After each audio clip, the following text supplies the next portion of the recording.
Hi everyone, welcome to Digital Guru 2020. We're so glad you're able to join us today. Whether you're back at work or still working from home or dialing in from a coffee shop. As you can see, it's a very different kind of setup this year.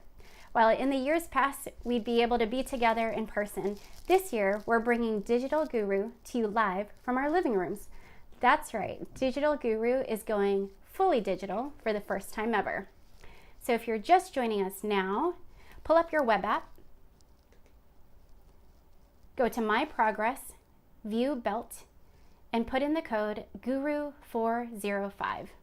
And we'll give everyone a few minutes to join us.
All right, let's get started.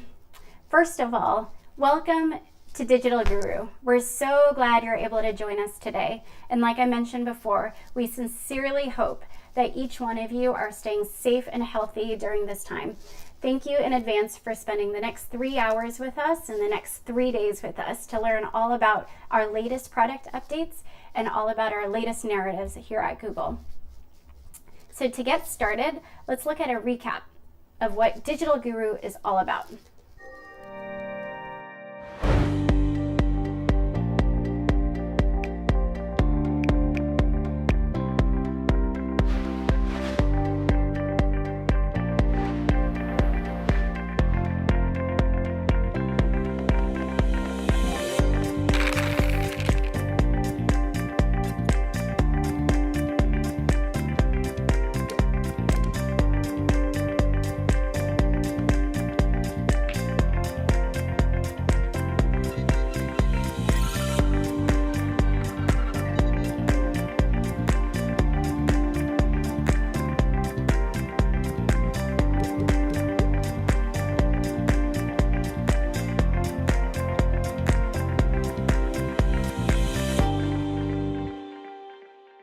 Two 2019 was a fantastic year for Digital Guru.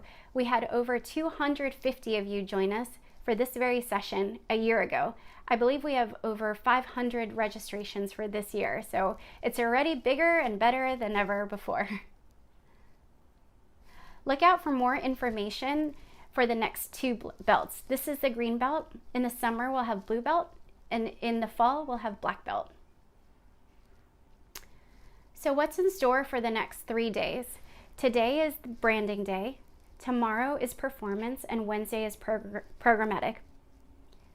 Today we'll scope a brief together. Our specialists will walk you through a brief, we'll plan out the media strategy, we'll plan out the reach for it, and then we'll measure the success of the brief. We'll solve it together. At the end of the day, we'll have a Q&A office hour where you can ask all of your questions and our specialists will be able to answer them live. So before we get started, just want to make sure that you all know if you have any questions throughout the next 3 hours, please type them into the live stream chat and either one of our specialists will respond to you within 48 hours directly to you in your email, or you can join us at the end of the day for a Q&A office hour. Last but not least, if you haven't done so, please check in. Go to your web app, click on My Progress, View Belt, type in the session code GURU405, and let's finally get started.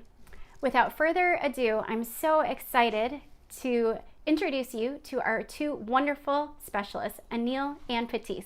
Over to you guys. Hello everybody, my name is Anil. I play the role of a YouTube specialist for the Vietnam market. I'm so excited to be here today in front of you. Thank you very much for making time. Over the next 3 hours, I'm going to partner with my teammate Patis to walk you through one of the most awesome sessions for your Digital Guru Branding Day Green Belt session. So what's our agenda going to look like today? All right, so here we go. So over the next 3 hours, Patis and I are going to do 3 things. The first thing, I'm going to walk you through a fake brief, which is the launch of a laundry detergent called Bubbles. Within that, I'm actually going to walk you through how to plan your communication strategy. So we're going to go through the client's objectives. We're going to find the right target audience. We're going to use the right ad formats in order to capture their attention. So that is the first part. We're going to take a short break after that. And then Patis is going to do 2 things for you. She's going to teach you how to plan your campaign reach using YouTube ad formats. And then she's going to teach you tools to measure the success of your campaign. How does that agenda sound to you? Interesting? Exciting? Are you ready? Awesome. Let's move ahead. So here's your brief. What's the client scenario? Media planning for the newest Bubble detergent release. So Bubbles is a local household cleanings product company, which is the number 2 brand in the market. It is well known by shoppers and brands itself as an easy to use product for busy family. Bubbles will be launching a new variant of their most popular detergent and fabric softener with festive branding. So here's your challenge. This year, they have decided to go digital first along with investing in TV. Last year, Bubbles' biggest competitor, the number 1 brand Scrubaway, released their campaign 3 days before Bubbles, which severely impacted Bubbles' own promotional sales. This year, they want to launch at the right time, own the right moments to drive volume sales of the festival special edition Bubbles variant. Who's the audience? It's the family-oriented shoppers, middle-aged females with children who look for deals and want products they know are safe for their families. What's the messaging? Bubble wants to be the brand that can give a hand to a busy family in doing house chores. An excellent household cleaning product that needs to be effective and affordable. As a helper, this new detergent and fabric softener helps to make the chores easier, brings the family members together, and empowers them to confidently do their dream jobs. So, here are your deliverables. Your goals are: develop the strategy for launching with a new objective.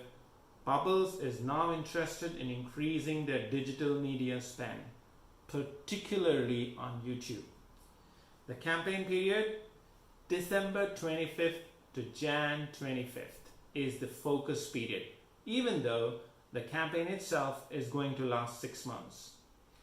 Think smart about spend and media mix. How do we reach and engage with our audience in order to maximize impact?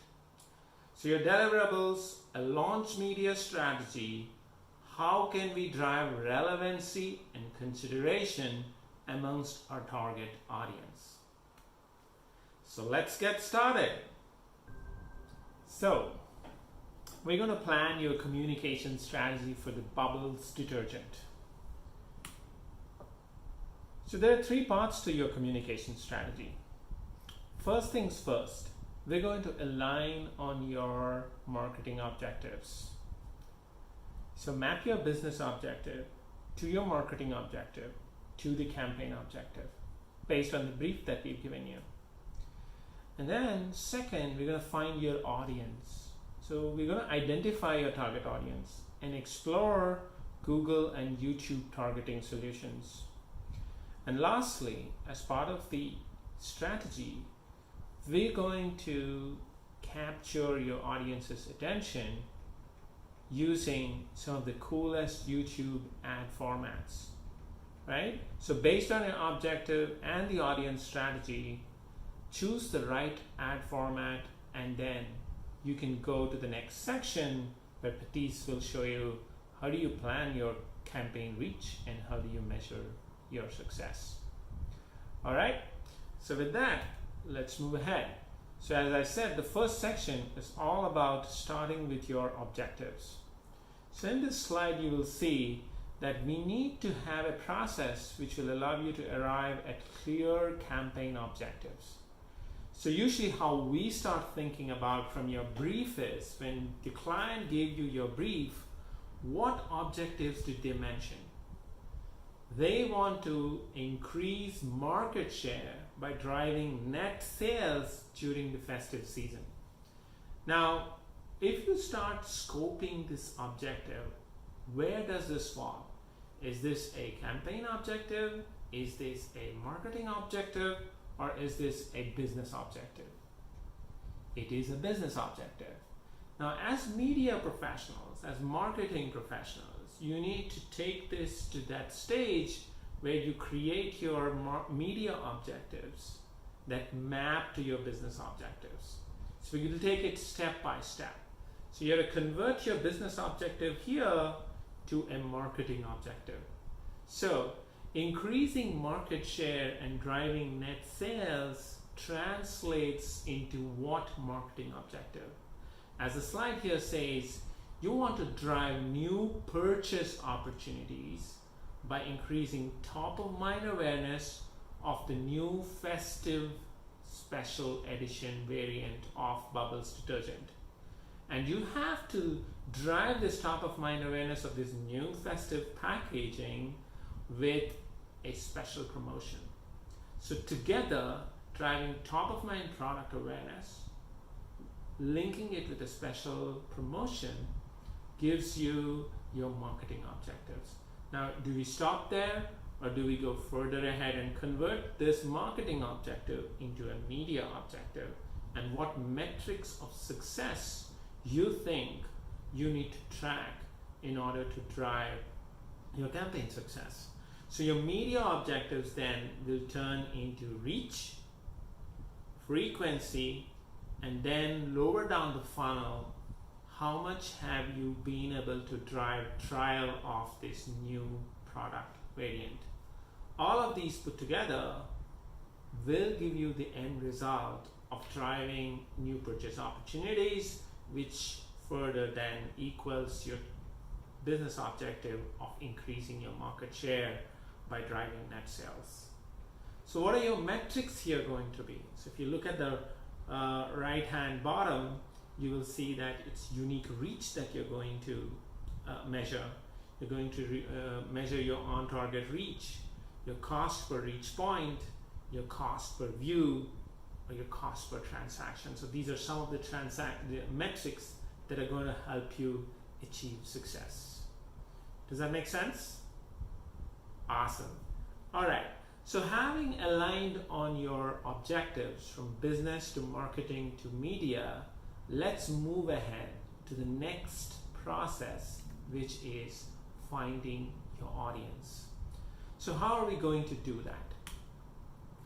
So usually when I start creating my audience strategy, I always think about these basic questions. One, how does my audience approach my category online? Two, outside of my category, what does my audience care about? What are their passions, so on and so forth. And third, YouTube is a huge platform where people come and spend more than 2 hours every day in Vietnam. So what videos are they watching? So those 3 points together give me a lot of data and insights into defining my audience strategy. So as I mentioned, so when it comes to Bubbles, how does your audience approach laundry and cleaning on digital platforms, especially Google platforms? So how can you target the audience who are searching, browsing, watching, and downloading on Google properties? Second, what do they care for outside of the laundry category? So beyond their age and demo, so we already mentioned that these are moms who are middle-aged, who have young children. What outside of their age and demo, so female 25 to 45 is a classic stereotype. But outside of that, what are they interested in? What kind of behaviors do they have? What are their passions? What are the important life events that they care about? What are the in-market behaviors? What are they shopping for in the last 30 days? If you have access to those data signals, will that help you target your audience in a better way for the launch of the new variant of Bubbles? And finally, when they come to YouTube, what videos are they watching? So these audiences you already know are interested in laundry and home care. What specific videos are they watching compared to the general population of Vietnam? So that's how I'll start putting together a sense of my audience strategy when it comes to Google properties and YouTube. All right, let's move ahead. So the first question, how does your audience approach your category of laundry and cleaning? So in this chart, if you see, you will see that right leading up to the festive season of Tet, the search terms for category of laundry and cleaning dramatically go up both on Google and on YouTube. And especially if you start seeing in the recent years, YouTube has kind of picked up in the amount of searches that people are doing compared to even Google search. So for example, if you see in the vertical of household cleansers, the top terms on YouTube are on the left hand side. Similarly, for floor cleaning, you will see that a lot of terms are being searched both on Google and YouTube right before leading up to the Tet Festival. And finally, when it comes to stain removers again, you will see that there is a gradual increase from August all the way till December. There's a massive spike in the search queries in the home care and laundry category. So that's your first data point. So if you knew that these were your search terms, what targeting solution can you use in order to reach to these moms or these people who are searching for your category, for your products, for your brand at that time? What targeting solution will you use in order to target these audiences on YouTube? So that's a question mark for you. All right, so you know how are they approaching your category. Now let's look at the second question. Outside of your category of laundry, what are the things that they care about? What are their passions? What are their interests? So if you look at these charts here, compared to the audience defined as general internet population in Vietnam, the audience interested in laundry and home care is likely to be passionate in these areas that you're seeing here. So 1.4 times more likely to be casual and social gamers. So all the Candy Crush kind of games, your audience spends a lot of time. Now, of course, it is a no-brainer to see that 1.2 times more likely to be TV drama fans, 1.2 times more likely to be comedy movie fans, 1.7 times more likely to be beauty mavens. So they spend a considerable amount of their disposable income on beauty products. They're well versed in the pros and cons of different cosmetics and creams. They have personal beauty regimens that they have honed over many years. So start thinking about your audience. If you have these data signals that say that about 80% of your target audience is likely to be casual gamers, 70% of them are likely to be TV drama fans, 30% of them are likely to be beauty mavens, and about 50% of them are likely to be TV comedy fans. These are large targeting techniques for you to start finding your audience who will be interested in a special edition festive variant of bubble detergent. So that's your second question. Now if you go to the third section, what are these guys shopping for? So what are they passionate about? What are they shopping for? These are the two things that come under the category of, beyond the category of laundry. What do they like? What do they care for? So these are the two questions that you should be thinking about. A, their passions, and B, their in-market behaviors. So when compared to the audience living as, in Vietnam, who's a general internet population, your audience who's interested in laundry and home care are likely to be buying in-market home cleaning services, makeup and cosmetics, beauty products and services, general home and garden, 6.1 times more likely to be in market for decor items, 2.3 more times more likely to be in market for home appliances. Now, as you start looking at these data points, and if you find that there are massive audiences, right, from 50% to 25% to 50% of your total audience are interested in buying these items, would you not target them to reach out to your target audience in the moments of buying something, a special promotion during the tech season? So think of these signals when you're thinking of defining your audience strategy. So that takes us to the last bucket. What videos is my target audience watching? Now your audience is likely to be watching videos that are all about life hacks, all about home and decor hacks. If you look at these channels, 5 Foot Tu Kong, 1 2 3 Go Vietnamese, all these videos, these channels, if I go to, I will find that how do I make candy in colorful ways that I just saw in that TV show. So these are all hacks of recipes, of clothes, of decor, all of those hacks that make it fun videos, watching them in 5 minutes and learning a new trick, so that the moms or the target audience that we are looking for can beautify their homes during the festive season. So if you have these clues now of what are the top content categories that people are watching on YouTube, especially your audience, you will find clues to top channels and videos, and you will have the top content categories. So if you have this on the right hand side, you will see 11.4 times more likely to watch laundry related videos, cleaning services, domestic services, office supplies, Halloween and decor, business services. So you can now start thinking what kind of topics or what kind of content topics can I target on YouTube in order to reach my target audience in their most relevant moment and own those moments during the festive season. Right.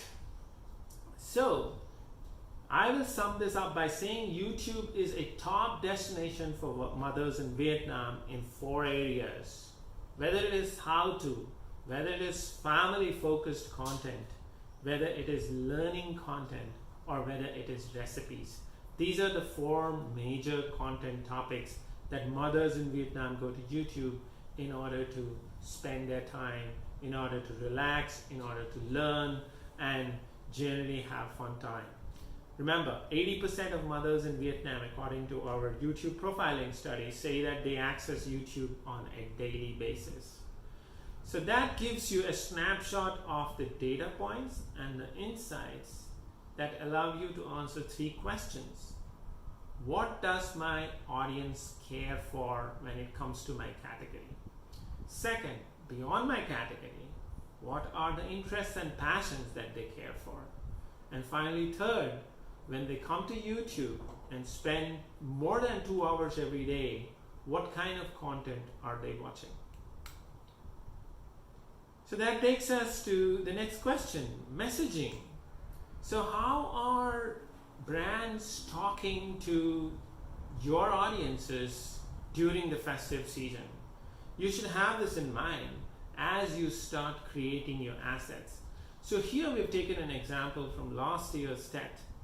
Philips targets moms and family related content in order to show this ad during the tech season.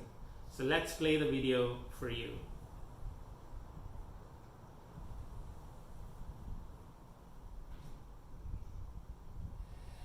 Làm chi cho cực quá vậy? Sao không dọn nhà thảnh thơi hơn? Robot hút bụi Philips, giải pháp hiện đại hút bụi thông minh, hệ thống chip xử lý tiên tiến và cảm biến hồng ngoại. Thông minh lựa chọn phương pháp vệ sinh phù hợp theo địa hình. Robot hút bụi Philips, món quà thảnh thơi dành riêng cho mẹ.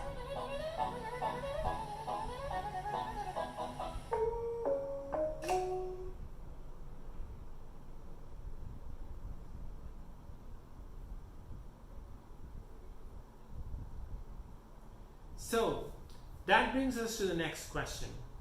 What kind of targeting solutions will you choose if you want to find your laundry audience on YouTube?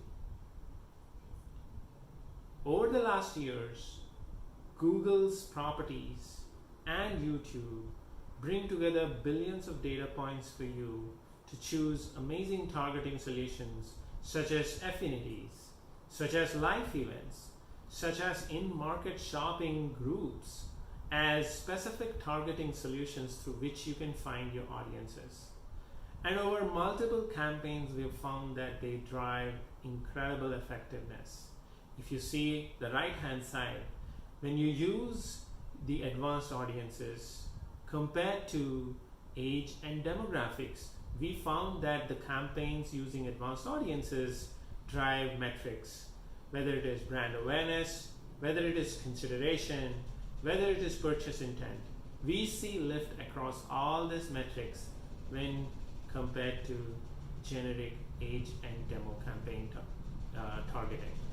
So start thinking about what kind of targeting solutions are you going to use when you're using the YouTube targeting solutions. Well, that takes us to the next section. Oh, before jumping to the next section, here's a case study of how Coca-Cola Thailand drove amazing sales lift with advanced audiences on YouTube. So when compared to ordinary age and demo targeting, which we call the control group, and the test group where we used advanced audiences, we found that we had a 7% sales lift on affinity audiences and 2% sales lift on demographics. Very clearly shows you the power of advanced audience solutions on Google/YouTube. So here you go. In order to use these different audience targeting solutions, you have the demographics. So how can I reach people based on facts about their life beyond their age and gender? Interests and habits. So for example, affinity, custom affinity, consumer patterns, combined audiences, similar audiences, and finally, in order to drive your intent and action, what are the different targeting solutions like live events, in-market, custom intent, remarketing, and customer match. So you could use these different kinds of targeting in order to drive your objective of finding the right audiences. Here's a nice table. You may want to take a picture of this, but also please remember that we are going to give you a PDF of all these presentations after this session. Across your marketing objectives of awareness, consideration, and action, you can find different targeting solutions, whether it is demographics, affinity, all the way to customer match and remarketing. Which of these are well suited for what kind of a marketing objective that you have? So with that, if I have to show you this worksheet, it's a little bit of a chance for you to do some homework. So if you had to go beyond demo in order to find your target audience, what are the different targeting solutions you're going to use that I just showed you? So the first quadrant shows you what are the additional demographics that you can use beyond your female 25 to 45. Second, what kind of passions are you going to use in order to find your audience? Is it going to be beauty mavens?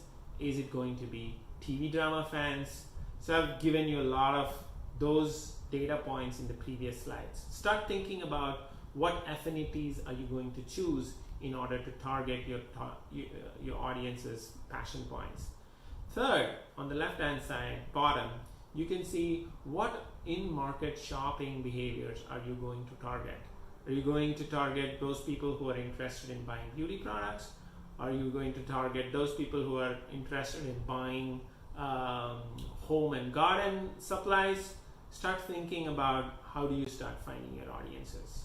And finally, is there any first-party data that comes from your client that you can use in order to find new audiences?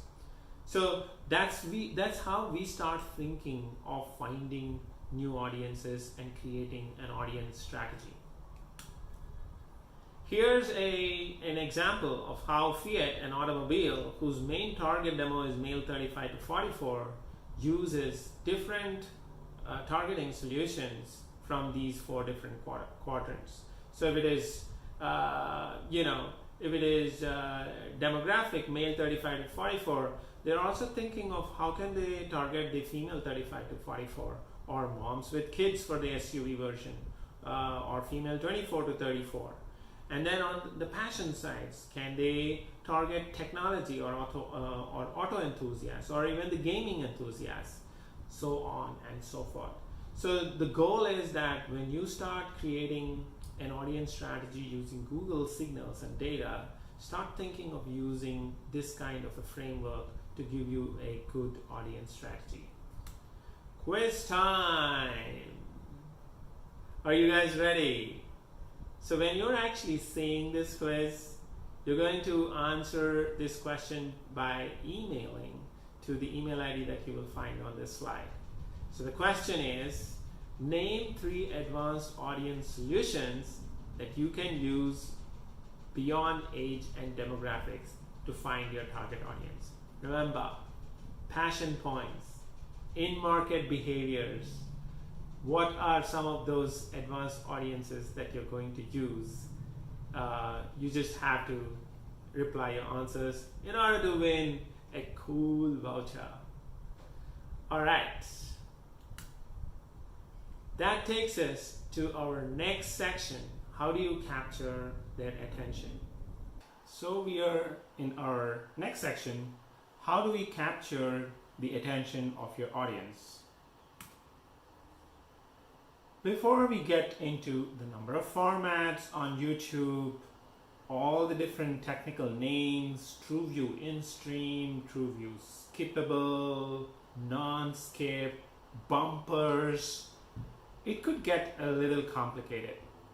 All the names can confuse you a little bit.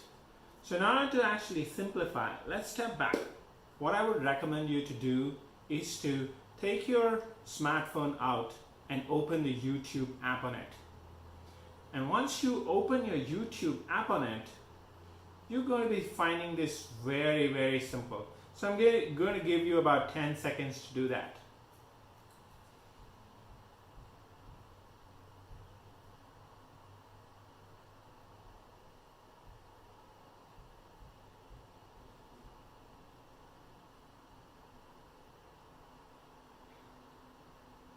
Alright, so I'm hoping that all of you have your YouTube app open on your smartphones, and then I'm going to just explain to you how this is. So let's start from the right hand side all the way. You're on the home page, you keep scrolling up and down. You may actually possibly see 2 kinds of formats here. One is the YouTube masthead, right on the top. That's the first ad unit you will see when you open the YouTube app. So roughly 20 million people every day, when they log into their YouTube app 10 times a day, they're going to see a ad format which is called the YouTube masthead. And then as you scroll down, as it shows on this slide, you're going to see feed ads. The ones that have the yellow mark that says it's an ad, and you click onto it and you go inside. Either you watch a video, which would be your discovery ad, or you could actually end up going to a web page. So those are your 2 units on the home feed. One is the masthead, the second is the feed ad. Got it? Now, click any of the videos and you will go into what we call the watch page, which is on your left hand side of your screen now. So on the watch page, you're going to find some ads, video ads that are going to play inside the video that you're watching. And that's why we call these ads in-stream. So here you'll find majorly 3 different kinds of in-stream ads. Number 1, you have a skippable in-stream ad, which is longer than 5 seconds. So in this format, which I'm sure most of you are familiar with, you're going to find after 5 seconds, you're able to skip this ad and actually go to the video that you wanted to watch.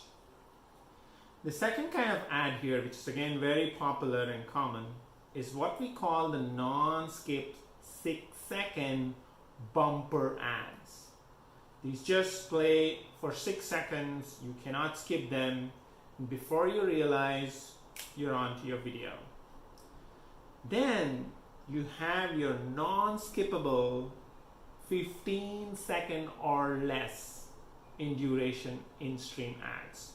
These are typically what we call the reservation ads, because you cannot buy these formats of non-skip ads through auction, but you can only reserve a guaranteed number of impressions at a different higher price, right? So you have essentially these 4 or 5 formats on YouTube that you have to remember as you start thinking about reaching to your target audience. And what are they? People log into the YouTube app, and 20 million of them every day log in on an average 10 times, which means your YouTube masthead has an incredible reach of 200 million impressions every day. As you scroll up and down the screen, you're also going to find the feed ads. And then once you are inside, you click into one of these videos, you'll find a lot of in-stream ad formats. TrueView in-stream ads, which are skippable ads. Then there are bumper ads, which are non-skippable, which last for 6 seconds. And there are reservation ads, which are non-skippable, but less than 15 seconds. Does that make sense? Easy? Alright, with that, let me go forward and talk to you about how we start thinking of these ad formats based on your marketing objective. So if your core objective is awareness, then what we think should be your success metric is getting as many impressions as possible.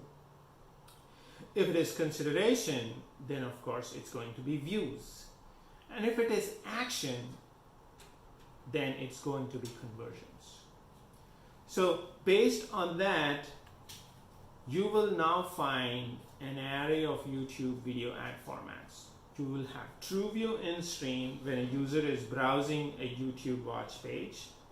You have a TrueView discovery when a user is searching and browsing YouTube search and watch pages. You have TrueView for reach, which is relatively a new format. These are skippable in-stream format bought on a CPM basis, TCPM or target CPM. Then you have the 6-second bumper ads, which you can run pre or post roll inside of a video that you're watching, sorry. And then you have the home feed ads, as I mentioned. New video ads in the feed of the homepage of your mobile app. And finally, down the funnel, you have TrueView for action, where it's designed for conversions. Book now, get a code, learn more.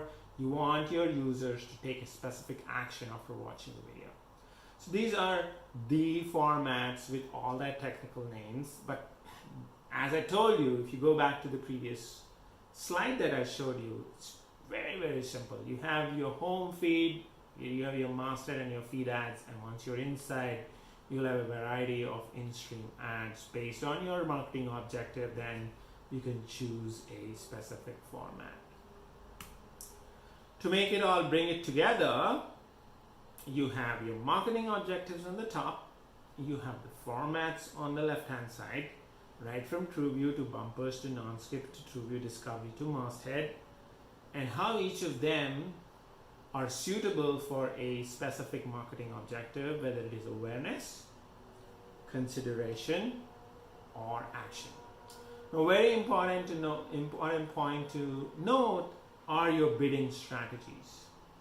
So while you are in the awareness bucket, we encourage you to try your bidding strategy to be CPM, because our systems are optimized to deliver for each of your objectives through these bidding strategies. So if you set your bidding to CPM, our system will optimize your delivery of your ad to hit the objective of awareness.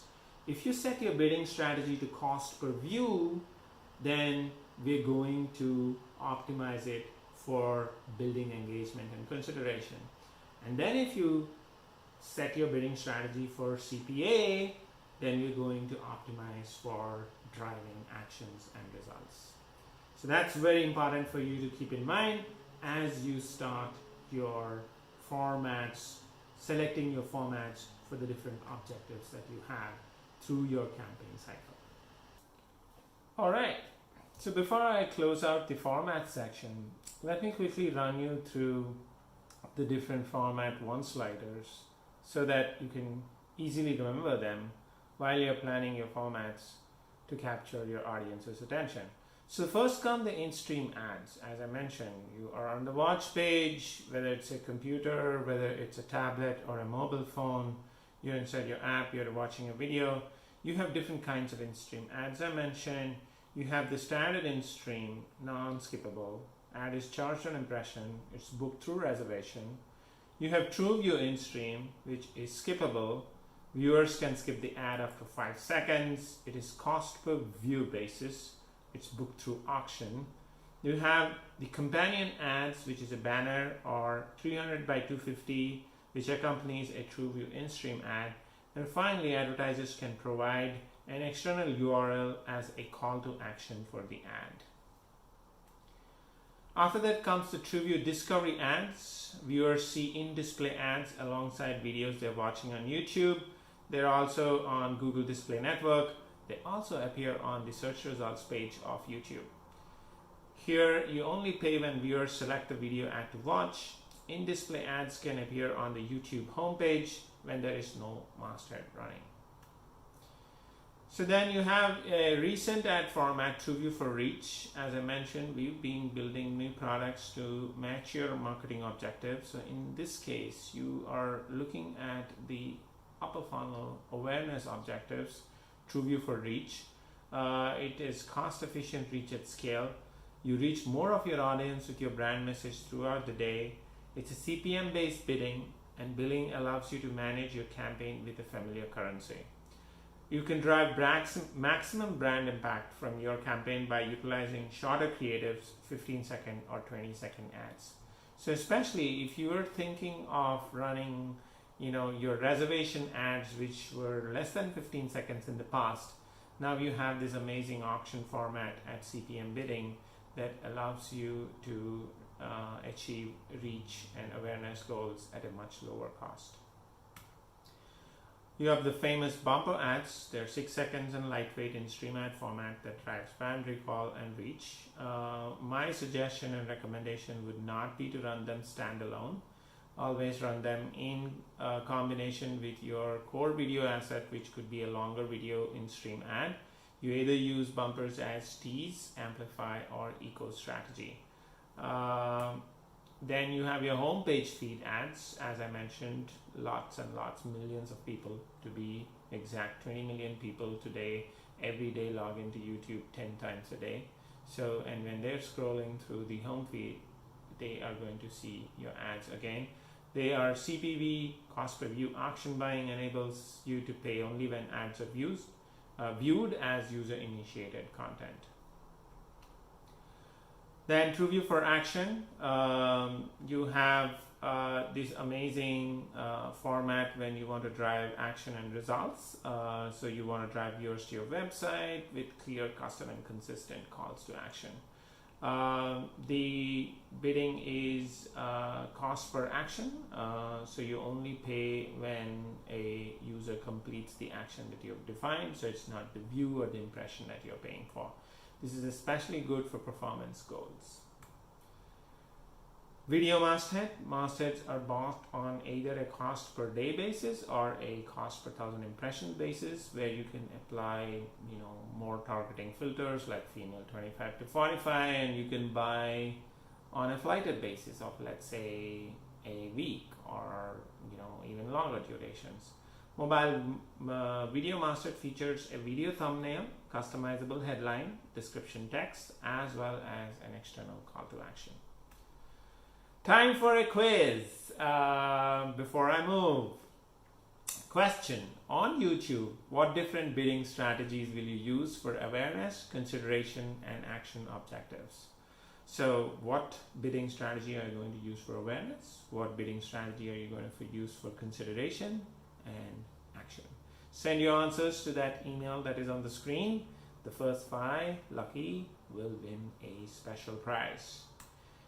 So to wrap it up, as I mentioned, for the fake brief of Bubbles detergent that you're going to launch during TED, if you want to plan a communication strategy, what is the process that we recommend? You align on objectives. You map your business objectives to your marketing objectives, to your campaign objectives, and then you draw your audience strategy. You identify your target audience and explore Google, YouTube targeting solutions. Remember, go beyond age and demo and use Google's advanced audiences to reach a sweet spot of scale as well as relevance for your targeting. Then finally, once you have set your audience strategy, once you have your messaging strategy ready, you then start thinking of what ad formats you can use in order to reach your audiences on YouTube based on your objective. Whether it is going to be awareness formats, whether it's going to be consideration formats, and finally, whether it's going to be action formats. So with that, I'm going to give you all a small break. After the break, my dear friend and colleague Patis is going to walk you through how to plan your reach using some of our cool tools, and then also using the new tools, how do you measure the success of your campaign. Thank you very much. I'll hang around. After Patis's section, you're going to have a live Q&A where both of us will join you and answer all your questions. It's been amazing to meet all of you today, and in these COVID-19 times, still be able to connect with you thanks to technology, and be able to engage with you for this amazing Digital Guru Green Belt branding session. Thank you. This is Anil, your YouTube specialist for Vietnam. Bye.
Hello, everyone. My name is Patis.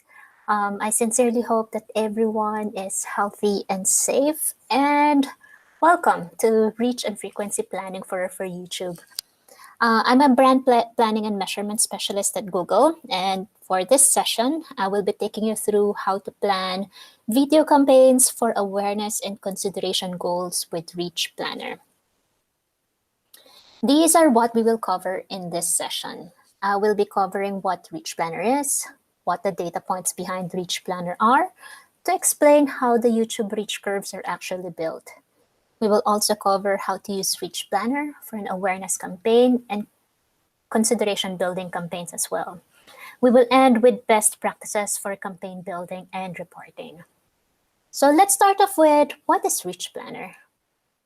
Reach Planner is a planning tool designed to help external users, meaning you guys, to plan for reach-based video campaigns across YouTube and our video partners.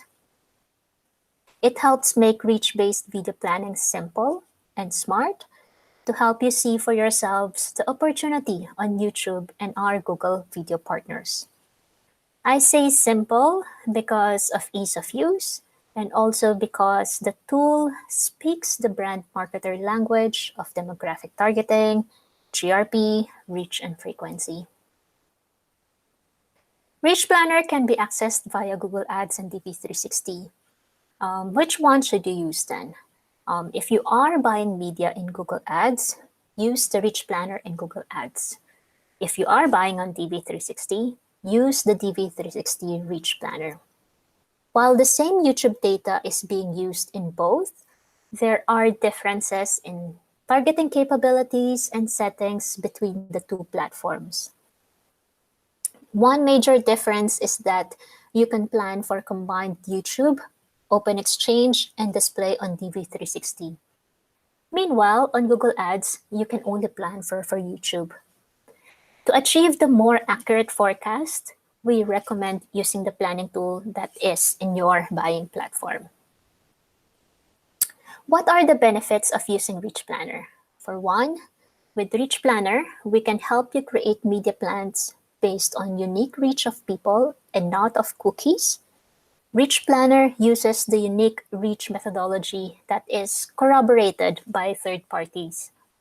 The unique reach methodology is using tagless measurement solution that combines deterministic and probabilistic modeling for a complete cross-device view across website and apps.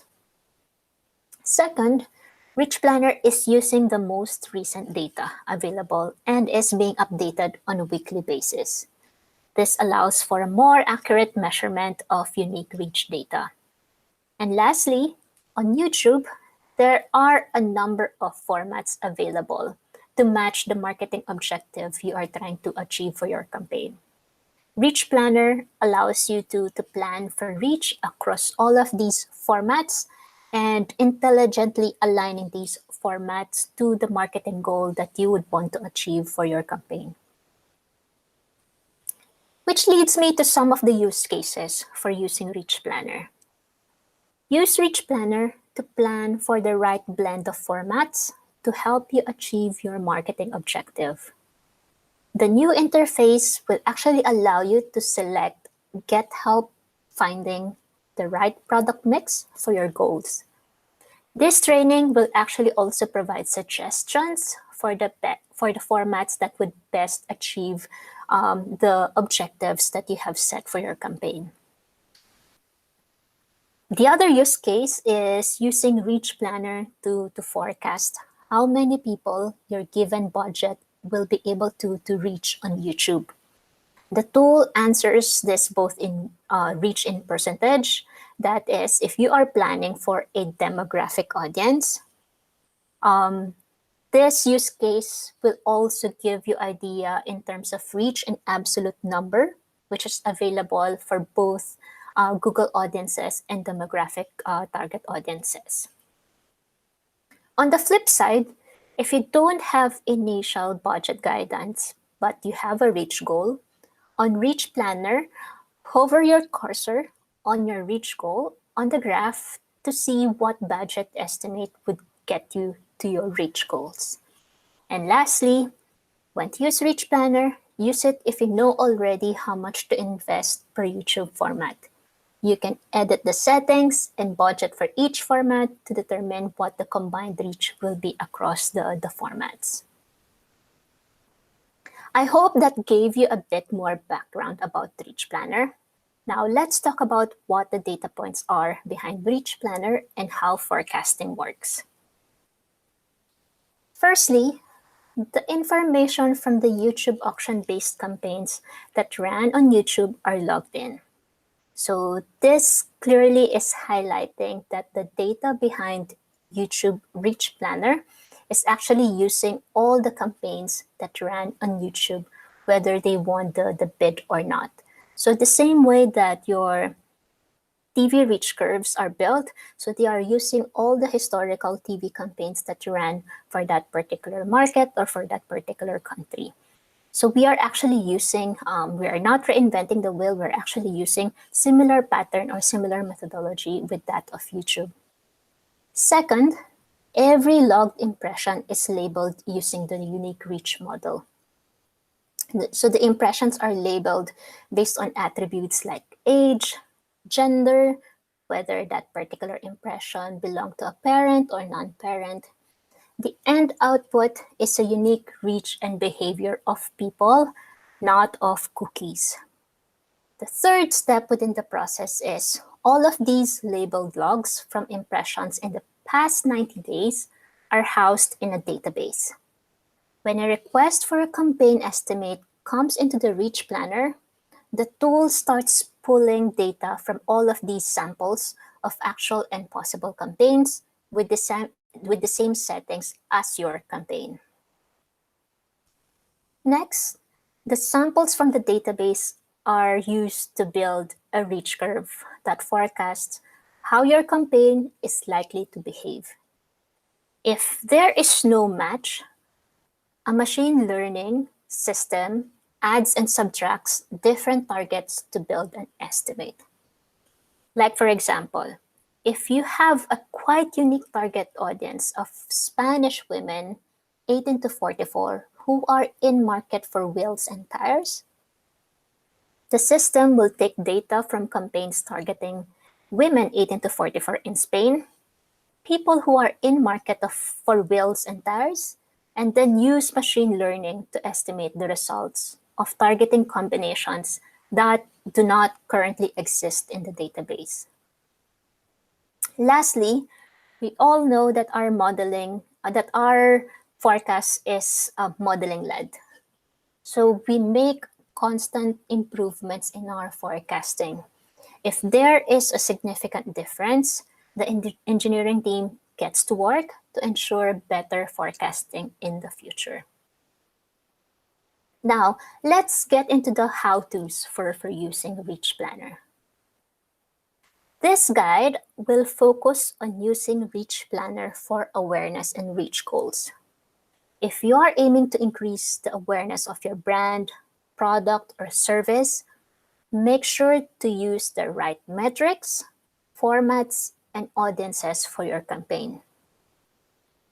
For awareness campaigns, it is recommended to reach the right audience, especially the broad audiences, and with CPM formats designed to maximize reach.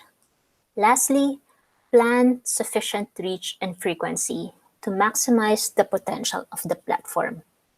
It is recommended to plan reach at point of efficiency and at 1 to 2 frequency per week. I will talk more about point of efficiency later on. With YouTube, you can reach the best potential customers for your awareness campaign. Using signals from Google properties, you will be able to target audiences based on who they are via demographic targeting, their interests and habits via affinity targeting, and based on your own definitions.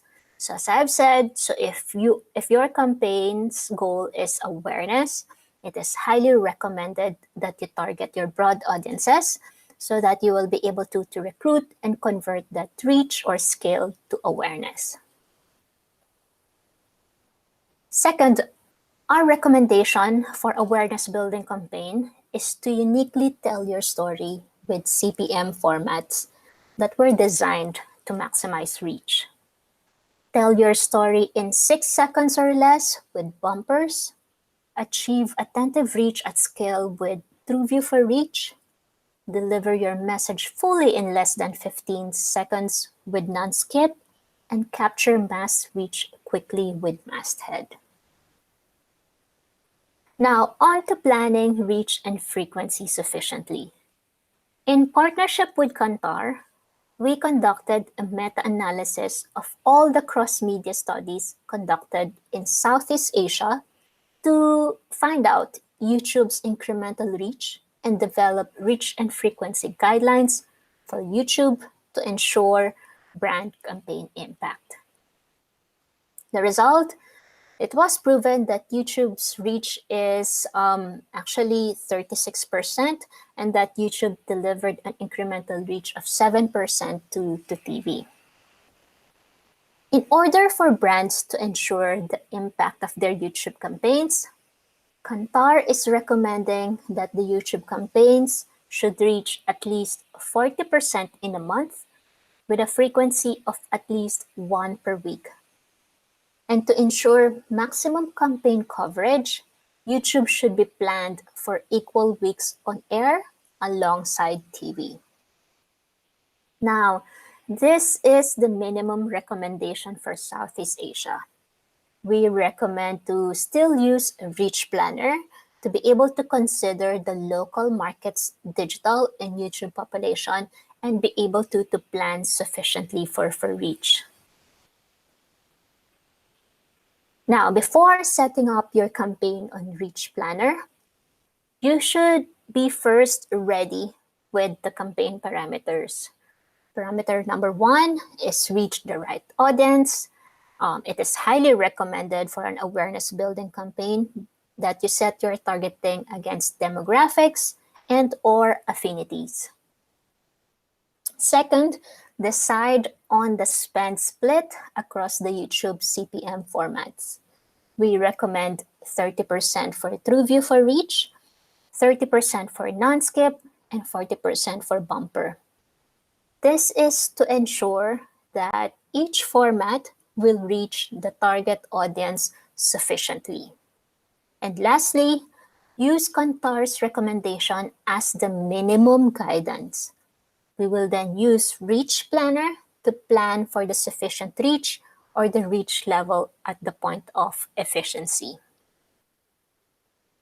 Now, let me take you through on how Reach Planner is actually looking like. To be able to access Reach Planner, go to Google Ads, click on Tools and Settings, and click on Reach Planner. So once you click on Reach Planner, it will lead you to the overall campaign setting interface. Now, let me repeat on where to find Reach Planner on Google Ads. So once you access Google Ads, click on Tools and Settings and click on Reach Planner. Now, once you land on the Reach Planner interface, you will automatically land on the overall campaign setting. Now, with the new user interface that we just launched for Reach Planner, the user journey is actually starting from goal setting. So the goal setting is intended to make us intelligently connect all the formats and target audience recommendations based on the goal that you are wanting to achieve for your particular campaign. In the meantime, what is available as a goal in the system is awareness. So we are still building goals like consideration building or inspiring action or performance-led type of goals. So those will be made available soon in the interface, and then we will keep you posted on when those goals are actually made available. So in the meantime, so we'll leave the campaign goal as is for awareness, but that is not to say that the tool is not flexible enough to deliver on other campaign goals. So the tool is actually allowing us to customize now the formats and target audience definitions depending upon your the campaign goal that you are setting for your campaign. So in the meantime, so we will leave the campaign goal as is for awareness. The next step that you need to do is click on location. Of course, for country and region, so go to Vietnam. So this is where you select your currency, whether you're planning for US dollar or Vietnamese dong. So I'll leave the default selection as US dollar. Demographics. So this is where you get to define the demographic, the target audience based on demographic definition. So this is where you can specify the age and gender. So let's say you're planning for female 25 to 44. That's for female. So let's talk about Google audiences later on. So let me define the target audience as demographics for now. Dates, so this is where you set your campaign dates. So let's say your campaign is launching on 10th of May and it will run for 3 weeks up until 30th of May. And click on apply. So get help finding the right mix. I talked about this a while ago for the use cases on Reach Planner. Now, this get help finding the right product mix. So this is where you get to click or identify what assets you have on hand for this particular campaign. So unclick if, for instance, you don't have anything longer than 30 seconds. And then this is where you plug in the budget that you are planning for the campaign. So this recommendation is based on the goal that you are wanting to achieve for your campaign. But as I've said, so we can select our own product mix so that we can customize the plan depending on what our recommendations are in order for us to achieve the campaign goal. So we said a while ago that we will be planning for bumpers, non-skip, and also TrueView for reach. And then we said that we will be allocating 40% of our investment for bumper. So what I do is, so I start off my budget with $1,000 so that I can easily split that to how I will recommend the budget allocation on a per format basis. So 40% of 1,000 is $400. And then we said 30% on non-skip. So 30% of $1,000 is $300. And then we said we will allocate 30% of our investment for TrueView for reach. 30% of 1,000 is $300. So later on, we will be navigating on different budget scenarios, but the system will be keeping the spend share allocation on a per format basis as 40%, 30%, and 30%. And then click on View Forecast.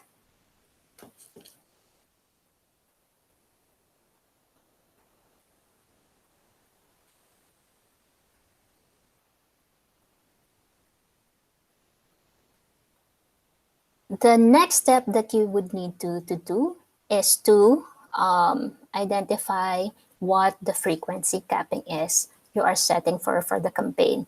So we said that in our planning parameters that we will be planning around 1 to 2 frequency per week for this campaign. So let's set our frequency capping to 2 per week.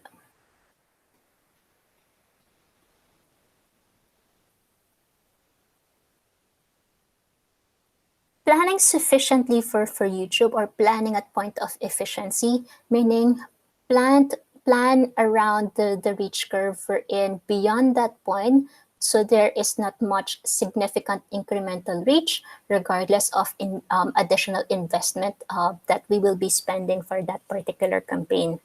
point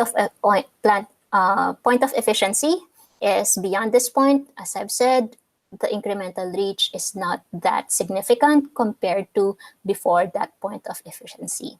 So our recommendation then is to keep your planning around 60 to 62%, which is the point of efficiency within the reach curve. Now let's understand the elements for the campaign. So what is the most prominent one within the output is the reach curve. So what is the reach curve then? Each point on the curve will show you what budget will be required for your desired reach or vice versa. So because it is built by investment on the x-axis and then reach level for the y-axis. So regardless of any campaign investment that you would have for that particular campaign, so if you hover over the reach curve, it will be able to identify for that investment what is the corresponding reach that particular investment will be able to deliver, given the campaign settings that you have identified and also the target audience that you have set for your campaign.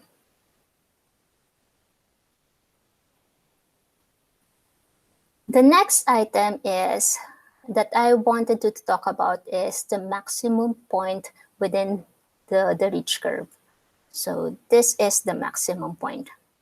So maximum point is the highest point on the curve and is often referred to as the maximum reach point, showing the maximum number of people that the system can confidently forecast you can reach given your media plan settings. It is not the maximum reach of a particular audience on YouTube. So as I've said, so the data behind the Reach Planner are the historical YouTube campaigns that ran on YouTube, whether they won the bid or not. So therefore, since our bases are the historical YouTube campaigns, this doesn't say that the maximum point in the reach curve is the maximum number of people who are watching YouTube. So this is based on the what we call commercial rating or commercial reach of YouTube based on the ads that aired on YouTube and not the usage or viewership of all the content available on YouTube. So the other item that I would want to talk about is the effective frequency. Effective frequency is this one. So it's numbered from 1 plus to 10 plus. It signifies how many times you want your target audience to be exposed to your ad. So the number that will appear underneath the 1 plus on target reach or this drop-down menu indicates the number of people who would likely see your ad the number of times. To get the most efficient reach, so I recommend that you set your plan against 1 plus on target reach. But of course, depending upon the frequency requirements of your campaign, you have the option to select 1 plus or 2 plus. But watch that if you click on 3 plus, naturally your reach curve would go down because there will be likely less people who would see your ad less than 3 times compared to the number of people who would likely see your ad at least 1 time. So see how your reach curve went down when you click on 3 plus, so meaning 51% of the target audience are likely able to see your ad at least 3 times. But if we go back to 1 plus, notice that the reach curve would go back up and see obviously that the maximum point within the reach curve went up as well. The next item is what is the difference between 1 plus on target reach and average frequency? So let's go back to the point of efficiency and notice that the average frequency went down. So this one it's not affected by no matter how much you change your 1+ on target reach, move it to 3+, your average frequency stays the same. Because this average frequency is based on your 1+ on target reach. So it will always be using 1+ on target reach as base to compute for average frequency. Now, your average frequency might be larger than 1, despite the fact that you have set your frequency capping at 2. Or, so regardless whether you have set your frequency capping at the lower level, so your average frequency would always be higher compared to how you have set your frequency capping. Because your average frequency is based on actual unique reach or the reach against people. Frequency capping is based on cookies or based on impressions. So that's why oftentimes these two are not comparable, because this one is based on, as I've said, it's based on cookies and impressions. And also, given that, so it takes so your average frequency becomes higher because your cookie or your impression could be one cookie from a mobile device and one cookie coming from a desktop or another device. Now, those two impressions or those two cookies could be coming from one person. So I could be watching YouTube using a mobile device, and I could be watching YouTube using my laptop. So those are two cookies. So I'm capped at 2 cookies for that particular campaign. But what it does is, so since I'm exposed to multiple devices and not all cookies or not all impressions that are coming from YouTube are determined whether they're logged in or they are not. So therefore, we are not able to clearly identify whether that is for unique people. So we make adjustments using our unique reach model to be able to identify the unique reach against people and not cookies. So therefore, we make adjustments coming from cookies to unique reach people, and therefore be able to identify what is the on-target reach and average frequency against people, and not on a cookie level basis. So the other one that is very important to note is the reach level. So sometimes, so when your target audience is set only on target demographics, like for this example, it's against female 25 to 44. With demographics, we will be able to report reach in percentage. This is because for on-target demographics, we have fixed denominators in order for us to be able to get reach in percentage. So what are those fixed denominators? So these are census population, or YouTube population, or digital population. Now, these denominators can be deactivated, or they will be deactivated once you add in Google Audiences within your targeting. So Google Audiences, so how to identify your audience based on Google Audiences? One way is to search for any target audience that you have in mind. So we saw a while ago, so what the interest and what type of products your target audience that you are using for your brief are into. So we said your main demographic audience is female 25 to 44, or middle-aged women with children. And then we said that so they are an avid fan of TV drama. So their interest is or affinity can be defined by how likely they would be following TV drama online. So we set your Google audience using that parameter. So so TV drama interest is under media and entertainment as affinity. So, and it can be found under media, and as I've said, media and entertainment, TV lovers, and then you have TV dramas in there. So the other advanced audience targeting that we have available on Reach Planner are in-market, live events, and custom intent. So Anil has taken you through a while ago about the advanced audience targeting capabilities of Google using the signals from across the properties that are available to Google.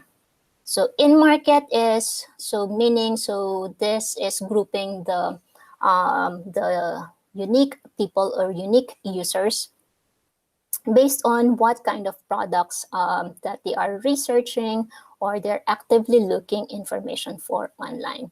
So these are all the categories available within Reach Planner for you to plan for when it comes to in-market. Under in-market, so under this tab as well is live events.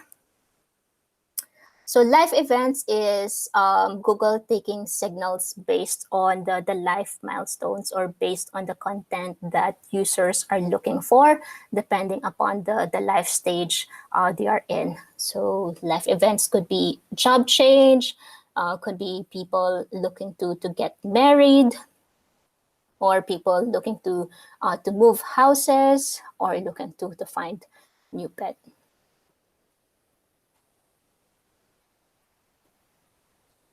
You can also set your own definition using custom intent audience. So this is where you get to build your custom intent depending upon the type of keywords that they are searching for online. So we get to identify, also we get to target based on their search interest, and therefore be able to clearly intercept on where they're at within the whole consumer journey.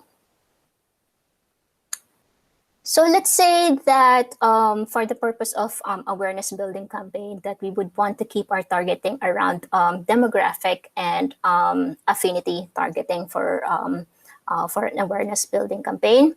So we've set your target audience against a broad demographic of female 25 to 44. Now, if you want to include in your target audience the unique people who are into TV drama online, so go to media and entertainment. Under TV lovers, click on TV drama fans, and then click on apply.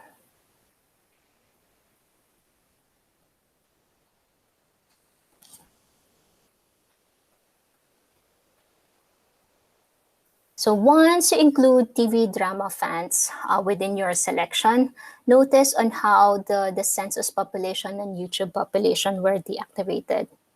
Now, this is because there is no standard or there is no fixed denominator, or there's no fixed census population of TV drama fans.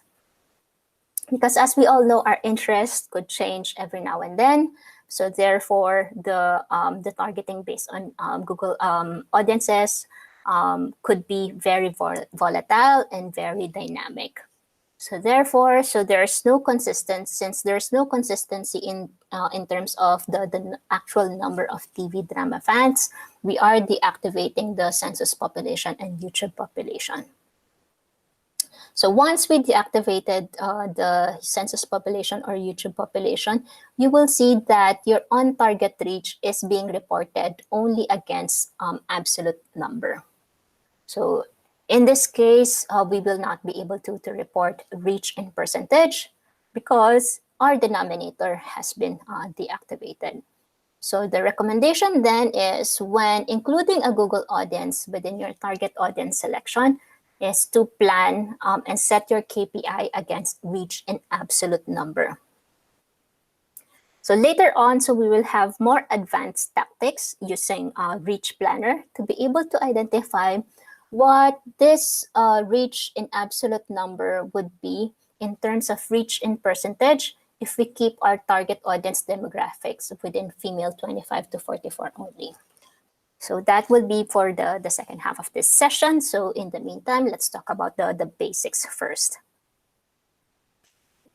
So the other item that I would want to discuss, and it's a very important one, is total CPM and on-target CPM. So total CPM is the CPM of reach against the total reach that your particular campaign will be able to deliver. So the total reach is for both your on-target reach plus the reach that the other demographics were exposed into for your campaign. This is our way of saying that our on-target, we are not guaranteeing that our on-target reach is will be delivered at 100% against your target audience. So see if you navigate against on-target CPM, so meaning this is the target CPM for this target audience, it becomes higher. Because our base for this one becomes more narrow compared to the total CPM, wherein we are talking about the entirety of the reach that your particular campaign will be able to deliver. Let me repeat, on-target CPM is against your target audience, how you have defined it.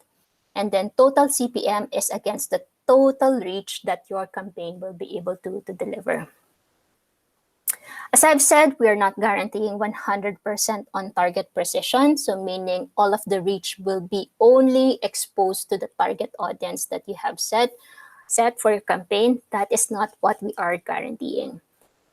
Because so our way of identifying against these target audiences that you have set for your campaign is, for one, based on a modeling approach. Second, not all people are logged in when they use YouTube or when they use internet. So therefore, we get signals based on how they are using internet to be able to identify whether that person is male or female. Now, sometimes the signal can be misleading.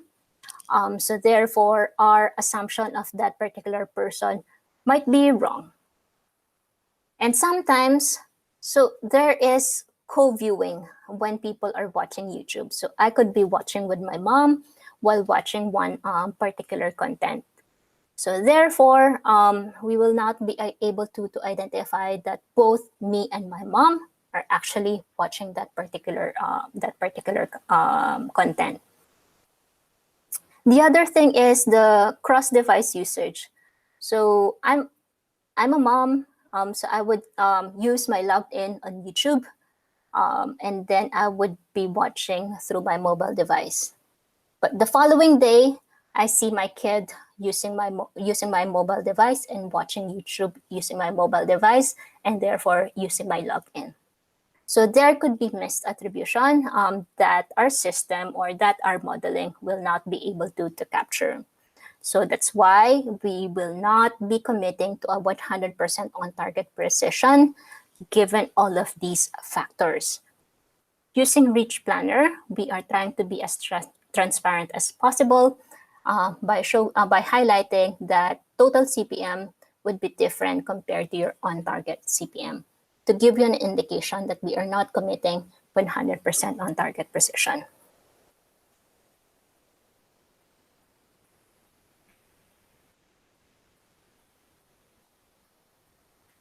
Okay, let me go back to the deck. So if, but before that, so if you have any other questions about Reach Planner, feel free to let us know. We will be giving you access to be able to send your questions if anything is unclear.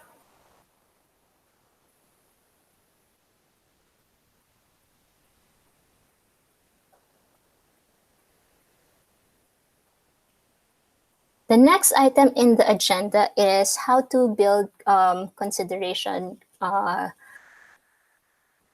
campaign using Reach Planner for YouTube.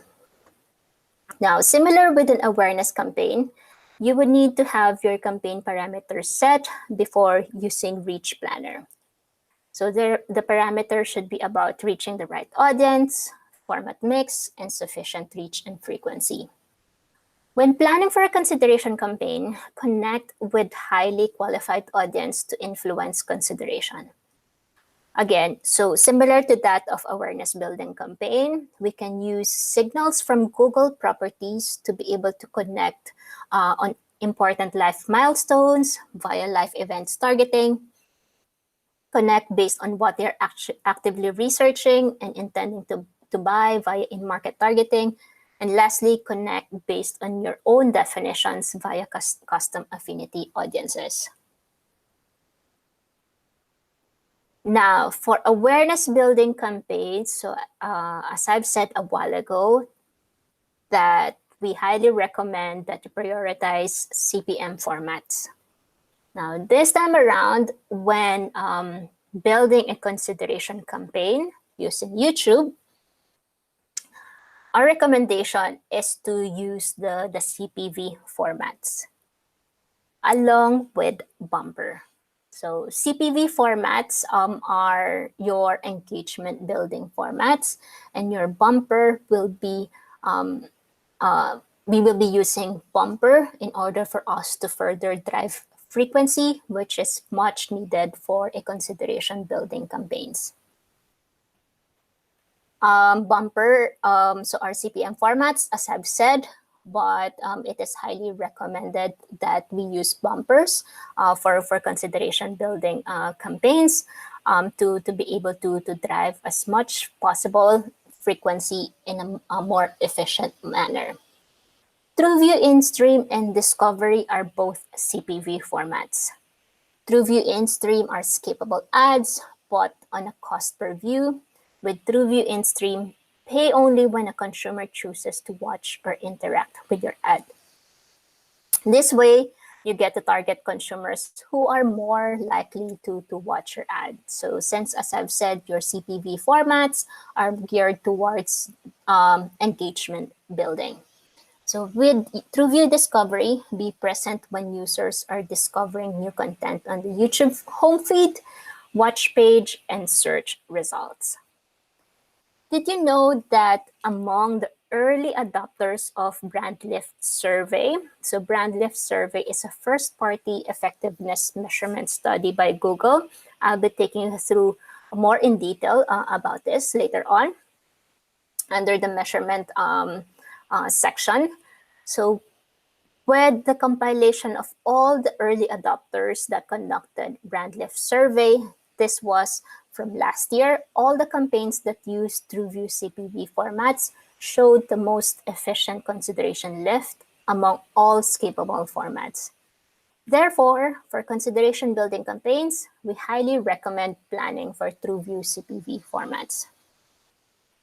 Now, let's put together the planning parameters for a consideration campaign. So I've said, so number one parameter when building your campaign is to be able to set the right audience. For consideration building campaigns, it is highly recommended that you target based on in-market, live events, and custom affinity, because these target audiences are predisposed to your message already, so therefore they will be much easier to influence to build consideration for your product or your service. Second, use formats that are best suited to deliver consideration lift. It is recommended to allocate 50% of your investment on TrueView in-stream, 10% on TrueView Discovery, and 40% on bumper. Lastly, plan reach at the point of efficiency and aim for higher frequency capping this time around. Because as I've said, usually from mid to lower funnel within the whole consumer journey. So these are brand health metrics that are quite harder or more difficult to influence or to convert. So therefore, we need more frequency for these campaigns, because your consumers would need to be reminded more times so that they would be able to consider and therefore be able to be influenced with their purchase intent. Now let's do a demo on how to build a consideration building campaign on Reach Planner.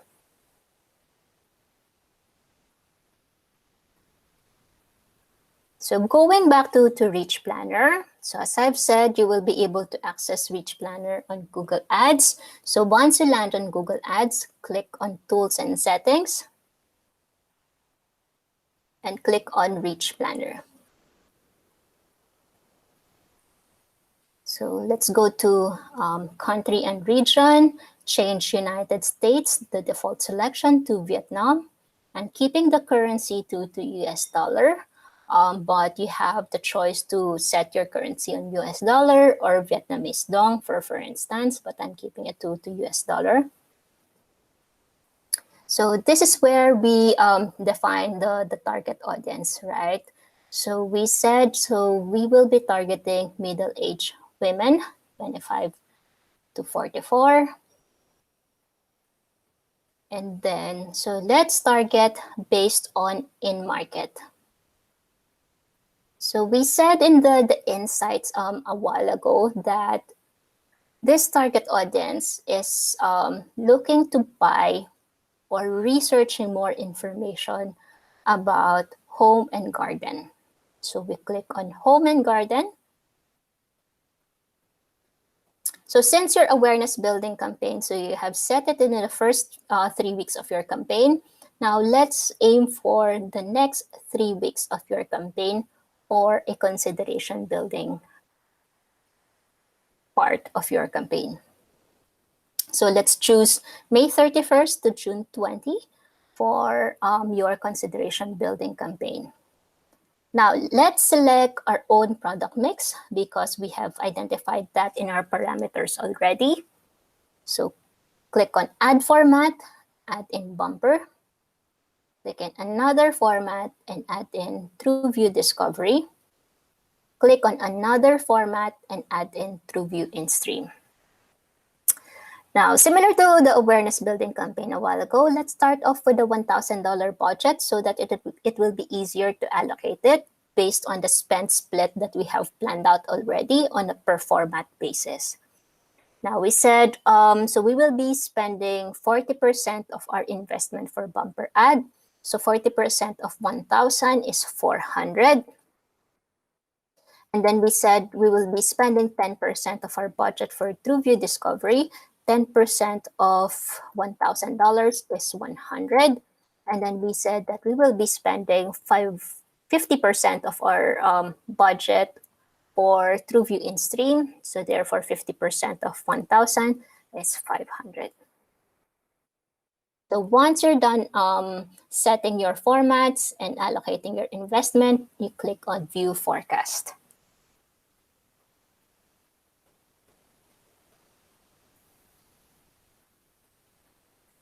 And then first step is to set your frequency capping. So as I've said, so let's aim for a higher frequency this time around.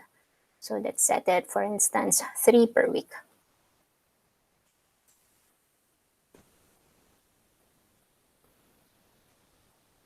So plan at the point of efficiency. So meaning at the point wherein there's not much significant incremental reach, regardless of the level of investment that we add into the campaign. So point of efficiency is within 7 million as 1+ on target reach for this particular target audience. So then 7 million is worth $125,000. So then therefore this becomes your recommendation for your campaign as a budget. And this 7 million, this becomes your KPI for reach for your campaign. Now, so with the new interface, so we are allowed actually to further customize the plan on a per line item basis. Now, let's say, for instance, you want to launch bumper ad a week after TrueView Discovery and TrueView InStream. So just click on bumper ad, click on dates and frequency cap, click on override plan settings, and set the new dates for bumper. So let's say you want to launch bumper from 7th of June and air it until 20th of June, and then click on apply.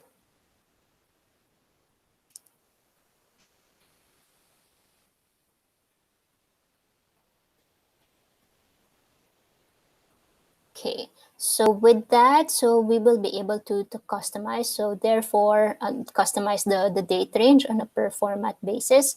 And therefore, so the reach curve naturally will be impacted by it, because we're launching one format at a shorter period compared to overall campaign, or compared to the original campaign that I showed you a while ago. So those are the new features that we actually launched using Reach Planner.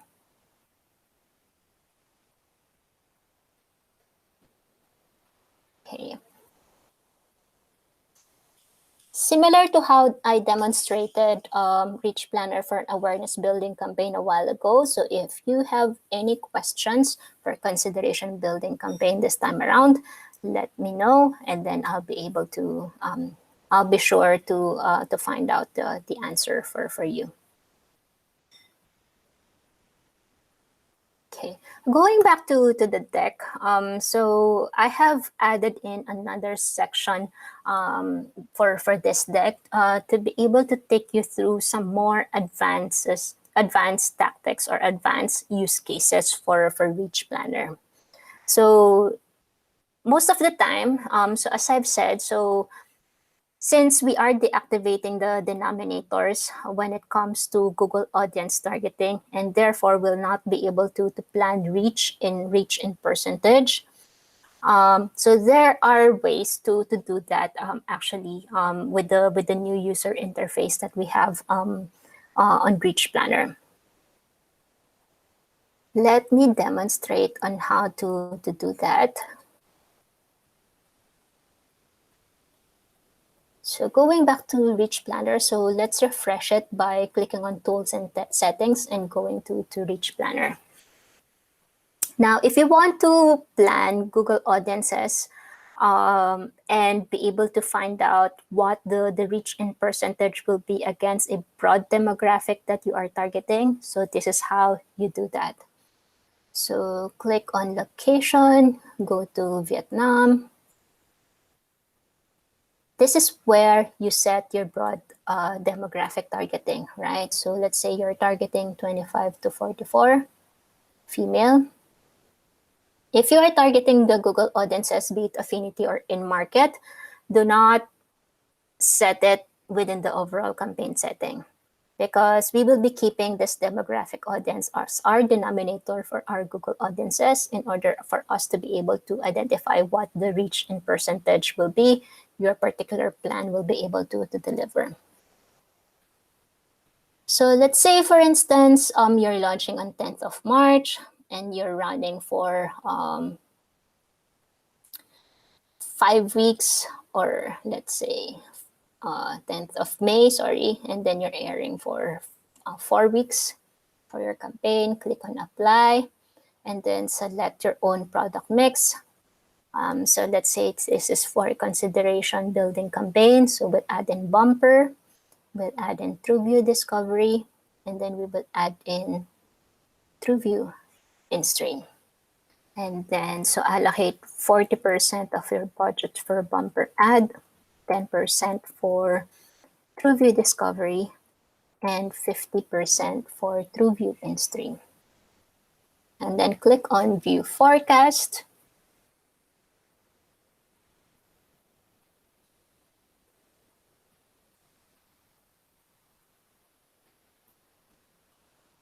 And then set your frequency capping to 3 per week.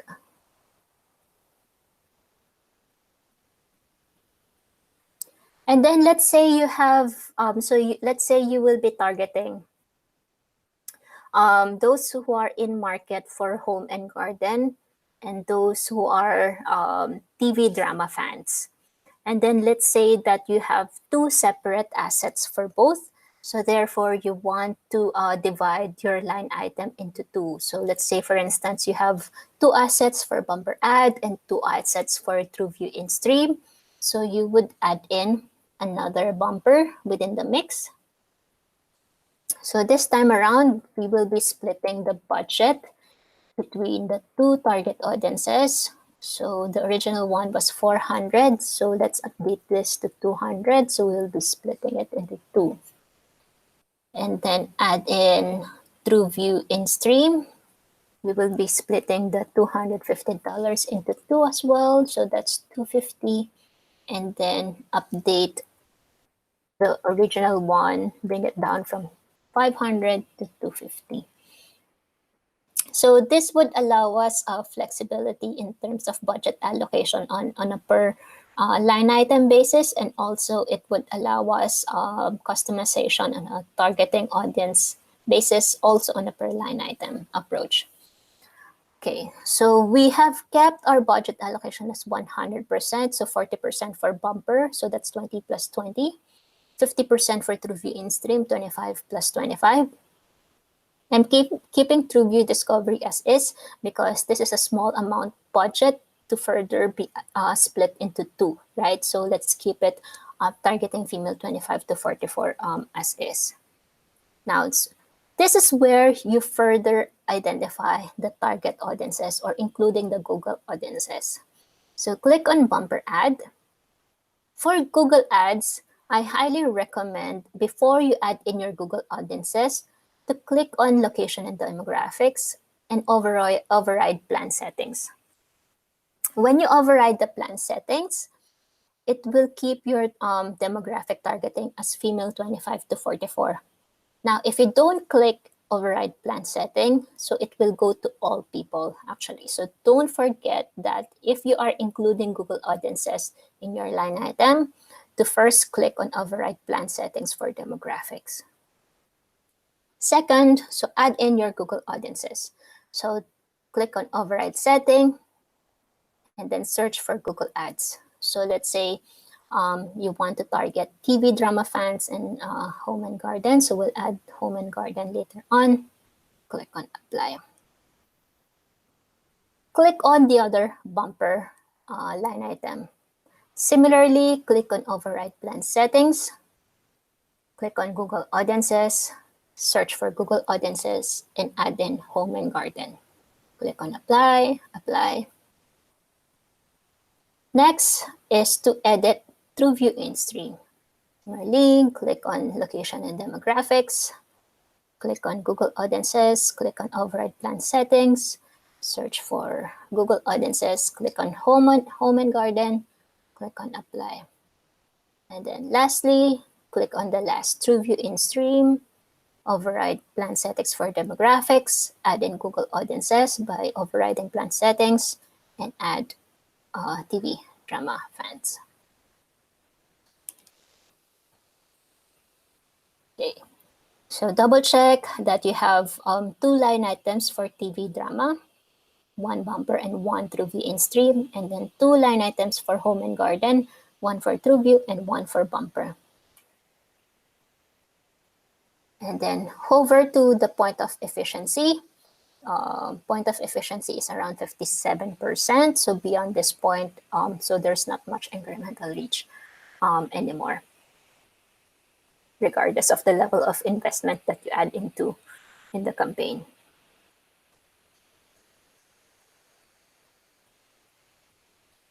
So there you have it.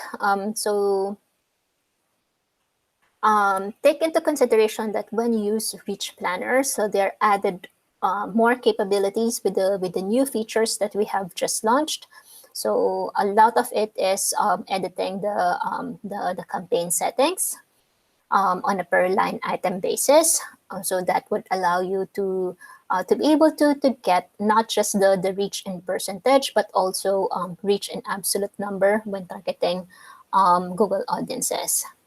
So just click on this drop down to be able to get both reach in percentage and on target reach, right? So this setting is available when you keep your on target demographics you're targeting within just demographic targeting, and Google Audiences is deactivated. If you click on target reach, so your reach reporting or your y-axis will be updated to reach an absolute number. Lastly, so as I've said, so we are always wanting to improve how we forecast or how we build the plans when it comes to reach and frequency for your YouTube campaigns.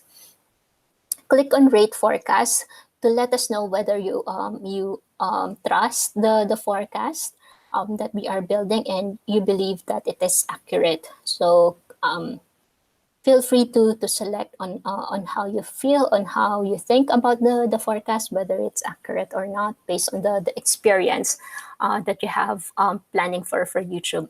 Accuracy meaning, so based on the campaigns that you have implemented for YouTube, you think that this forecast is accurate and is realistic to be achieved with your post-campaign reporting when you implement your campaign.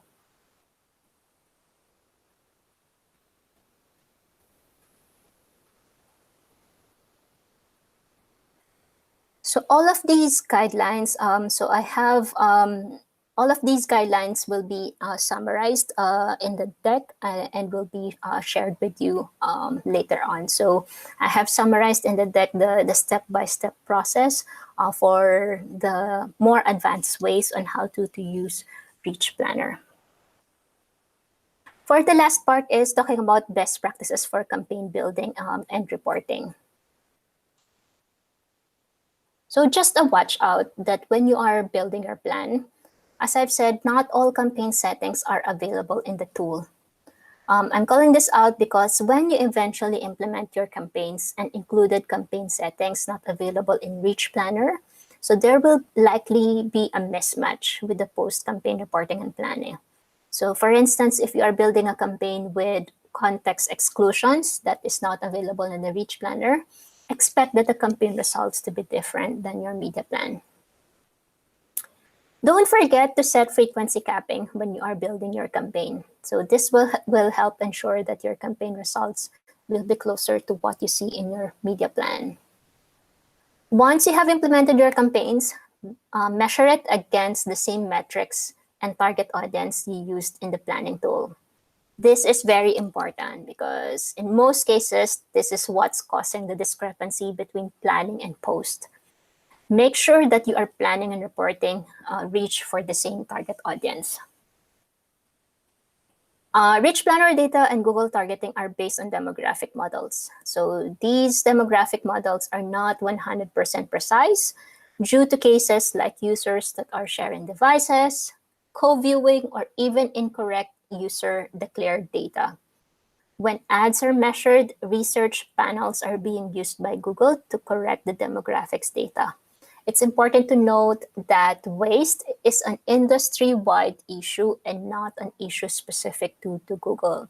So the same way that TV is not able to provide you 100% on-target precision, so therefore this issue of off-target reach is not just exclusive to Google. It's across the channels. It's across the media industry, actually. That concludes our planning video campaigns for awareness and consideration goals with Reach Planner. So I will be standing by for a Q&A with you guys. So if you have any questions, I'd be happy to answer them. If I'm not able to answer them, I will try my best to find out the answer for you.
Hello, welcome back. I hope you had a lovely break. So this time around, we will be talking about measurement. So what I have in here are XMR or cross-media reporting, unique reach reporting, and brand lift study 2.0. So these are first-party measurements available at Google for you to be able to report both on the efficiency and effectiveness of your Google campaigns. First, let's talk about XMR or cross-media reporting. XMR is the latest reporting tool that we have recently just launched in Vietnam. XMR is an internal Google reporting tool that combines the post TV campaign reporting and post YouTube campaign reporting. Currently, the tool is available internally at Google. So that's why it is recommended that you get in touch with your Google account manager so that we can run the tool for you. So you might wonder how we are able to integrate the post TV campaign reporting and the post YouTube campaign reporting. Firstly, we buy the historical TV campaign data from Kantar. It is the same TV data that your agency is actually buying from Kantar. So the same data that your agency is actually using to be able to plan and report TV campaigns. We then integrate it with the post-campaign YouTube reporting that Google can provide after the campaign is bought and implemented. We then use Sainsbury model to be able to combine the reach coming from TV and YouTube. The end output is combined reach between TV and YouTube. What the overlap in reach is between TV and YouTube is something that we are able to provide as well in terms of reporting. We are also able to provide the reach individually on a per channel basis. So you have in here the YouTube reach and TV reach as reported within the tool. We are also able to provide the overlap in terms of reach. So therefore, we will be able to identify what the incremental YouTube reach will be for your campaign. Because once you have the overlap, all you need to do is to subtract YouTube reach curve with that overlap to be able to get the incremental reach of YouTube. Like for this example, YouTube reach is 13.9 minus 6.1 for the overlap. Therefore, the incremental reach coming from YouTube is 7.8%. With XMR, we can also report what the demographic breakdown distribution of reach was for your campaign. Like for this example, so we have broken down the reach distribution further into age groups. This is for a campaign targeting females 25 to 44. So we have broken down the age group into 25 to 34 and 35 to 44 against female. This way, we get to find out which demographic contributed to the most incremental reach. So in this example, it's showing that no surprise, the 25 to 34 age group delivered the higher incremental reach for YouTube, because we all know that digital penetration or internet usage is more geared towards the younger audiences. We also report the frequency distribution. So on top of the reach distribution by demographic, we also report frequency distribution. This way, we get to know which channel and which demographic is over-delivering on frequency. Because as much as possible, so while we want to reach effectively using frequency, building on frequency, we want to ensure that we are not wasting the investment or over-delivering on frequency. You want to ensure that the frequency is, as much as possible, equally distributed across the target groups or subsegments that you have included in your target audience definition. So that's a brief snapshot for with XMR. So as I've said, as a next step, if you want us to review the your campaign against how it delivered for both TV and YouTube, get in touch with your Google Account Manager so that we can run the tool for you. Next in our measurement solutions is Unique Reach Report. Unique Reach Report allows us to measure reach against a demographic target audience. We have recently just launched Unique Reach Reporting on Google Ads to monitor your campaign's reach performance against your target audience. All the MCCs that were whitelisted for Reach Planner are now able to access Unique Reach Reporting. So how to access the Unique Reach Report? Step 1, at the campaign level, click on Demographics on the menu available at the left side. Next step is the Unique Reach model is available under Adjusted Demographics, which can be found under More Dimensions. So if you click on the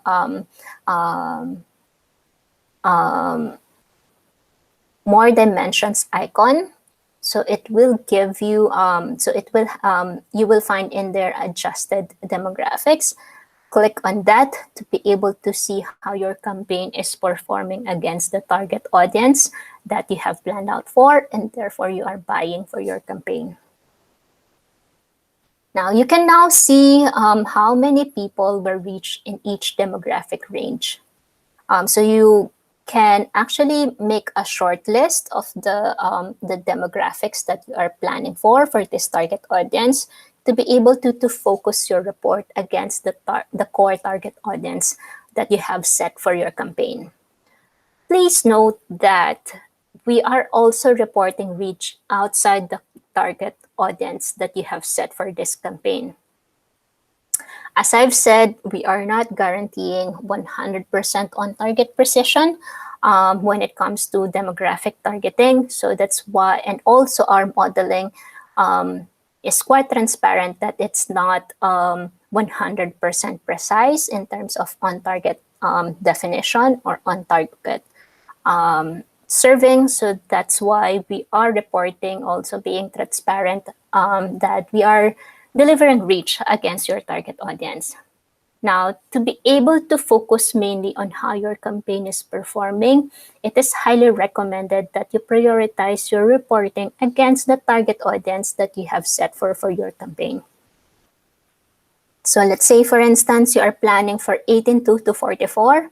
So read the report against 18 to 44 and be mindful on how your campaign is trending in terms of, or is tracking in terms of reach delivery against 18 to 44. The next item on the agenda is Brand Lift Study 2.0. So this is where I will be actually spending more time to talk about it because while XMR and Unique Reach Reporting are equally important in terms of reporting, so they are reporting. So XMR and Unique Reach, by the name themselves, they are reporting against how your campaign delivered on frequency and reach. So therefore, it would give you an insight on how cost efficient your plan was. Brand Lift Study 2.0 is a first-party solution by Google that allows us to measure this time around the effectiveness of your campaign. For this session, while I understand that you also need guidance on how to set up BLS, these can be sent separately to you so that you will be guided on how to set up the studies. So they are pretty self-explanatory.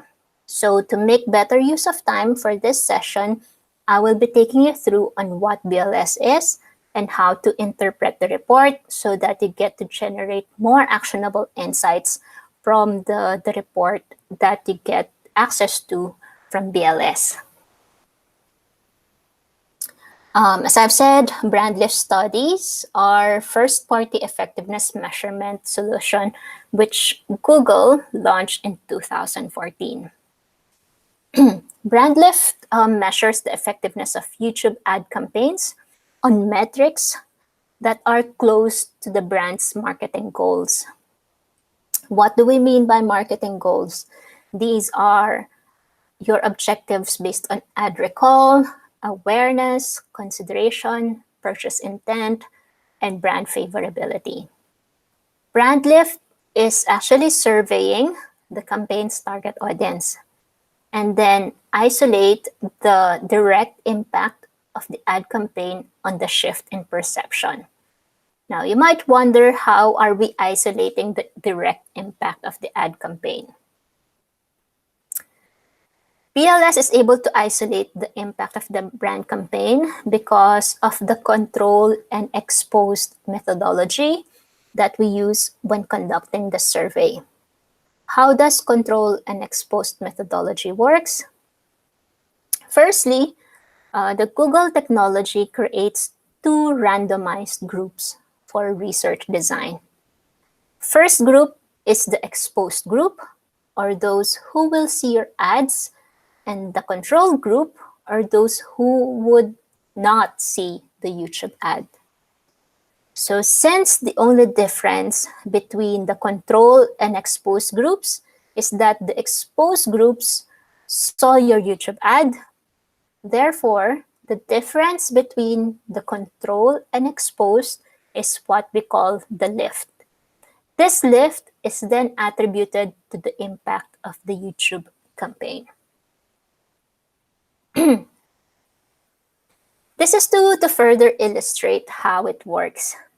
So we have all the audiences who are in the campaign target group. The Google tech will then randomly select which ones will be eligible to see your ad and who will not see the ad. We then serve similar survey questionnaire to both the groups. The shortest hold time is 1 hour. After at least an hour, the consumer will then get the survey. So after 1 hour on being exposed to the ad, we send a survey to the consumer.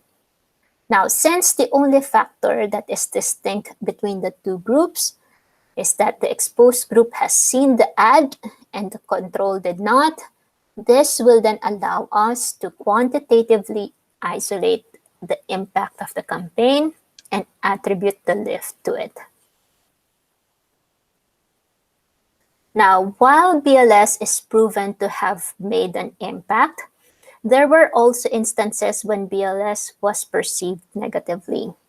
Like, BLS is flawed because I don't see any lift when we used it before, but usually a lot of it boils down to how the measurement was set up. Setting up BLS properly entails choosing the right metric and ensuring that the targeting and creatives are aligned with the metric. We have here a guide on how to set up both the campaign and measurement for a success. For targeting, use the broader targeting like demographics and affinity when trying to impact ad recall and awareness. As you go down the consumer funnel, the more advanced the targeting, the better. For creatives, ensure that the branding is prominent in the creatives to be able to impact ad recall and awareness.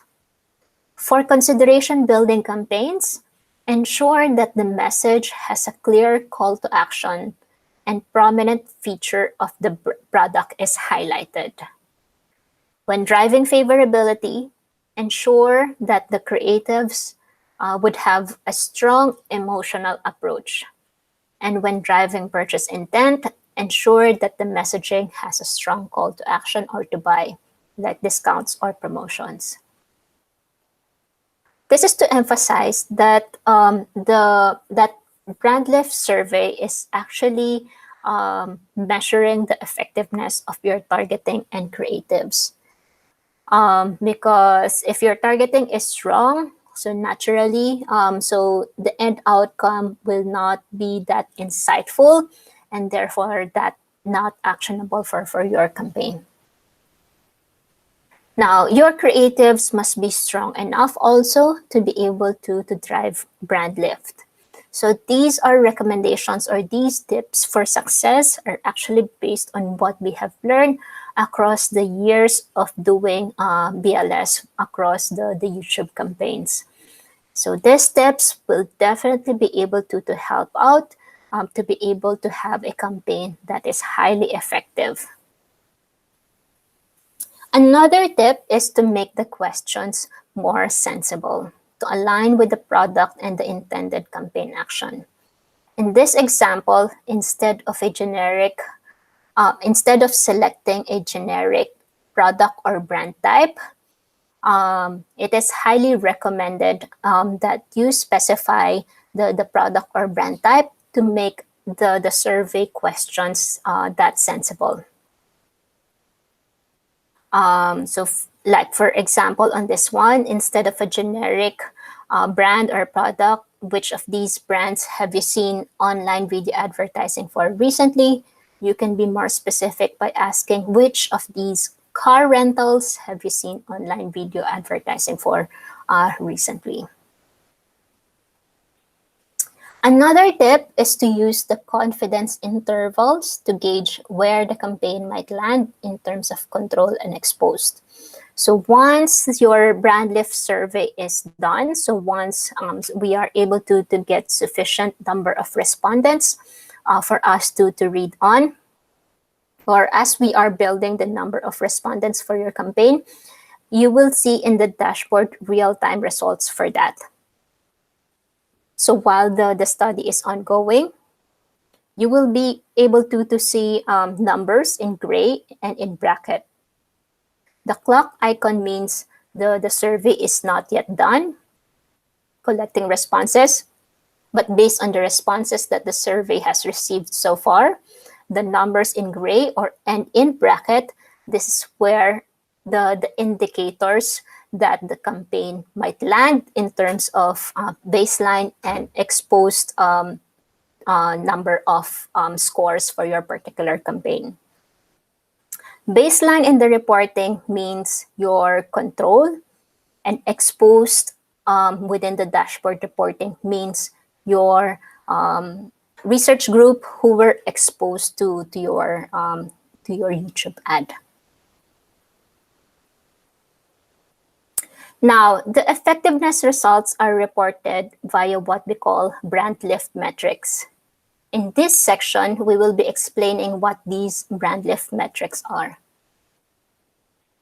In the report, as I've said, you will see baseline survey responses.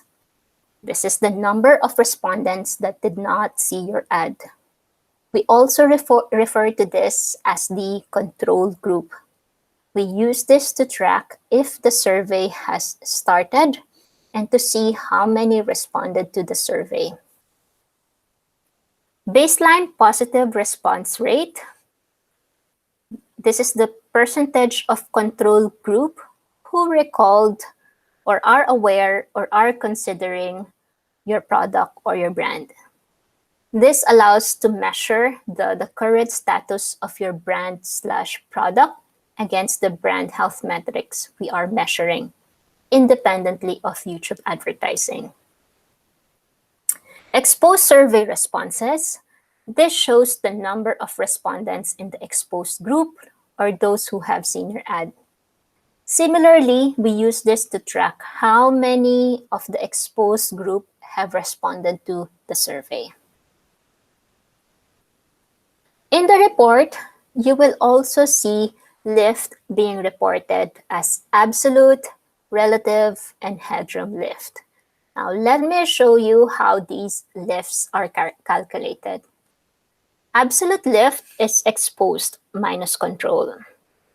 Relative lift is the lift relative to control. Therefore, how it is computed is exposed minus control divided by control. Headroom lift takes into consideration the potential opportunity for the campaign to deliver a lift. See, if the control level is actually lower, it is easier to generate a lift. But if the control level is higher, it is more difficult to provide a lift. Therefore, this is what headroom lift is rewarding. In this example, demo A and B have the same absolute lift. But since demo A has higher control level than demo B, headroom lift is higher for demo A. The formula for computing headroom lift is exposed minus control divided by 100%, or the maximum control level minus control level. When do we use these lift metrics? Absolute and relative lift, I recommend that you use them when reporting the total campaign's effectiveness. Use headroom lift, especially when comparing different slices by campaigns and or by targeting. We are actually also using headroom lift to set the benchmarks for BLS. I mentioned about budget eligibility a while ago. So what do we mean by that? So sometimes you would see in your report showing that that your campaign is not eligible for BLS. What that would mean is budget or measurement eligibility is indicating that your campaign is not able to fulfill what is required in terms of budget requirement for BLS. So we do have budget requirements set for BLS. So these guidance are based on a weekly basis, but what the budget eligibility is taking into consideration is it's monitoring how that weekly budget is distributed equally on a daily basis, and that on a daily basis, you would need to constantly monitor whether you are fulfilling the budget required for BLS or not.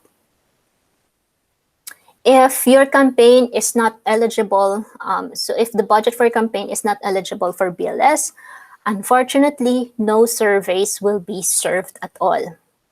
Now, so it's highly recommended that you set your budget campaign for your BLS on a daily basis. So we have recommendations to sustain that for 7 days as well. So the budget requirement is on a per 7-day basis. You need to implement that on a daily basis, dividing that total budget by 7. And you need to ensure that your budget is fulfilling the requirement for the number of questions that you are including in the study. So 1 question for Vietnam, the minimum budget requirement is $5,000 for 7 days. So when you implement that $5,000, divide it by 7 so that you get the daily budget. And when you set your campaign, you would need to set the budget requirement on a daily basis with that minimum requirement for 7 days.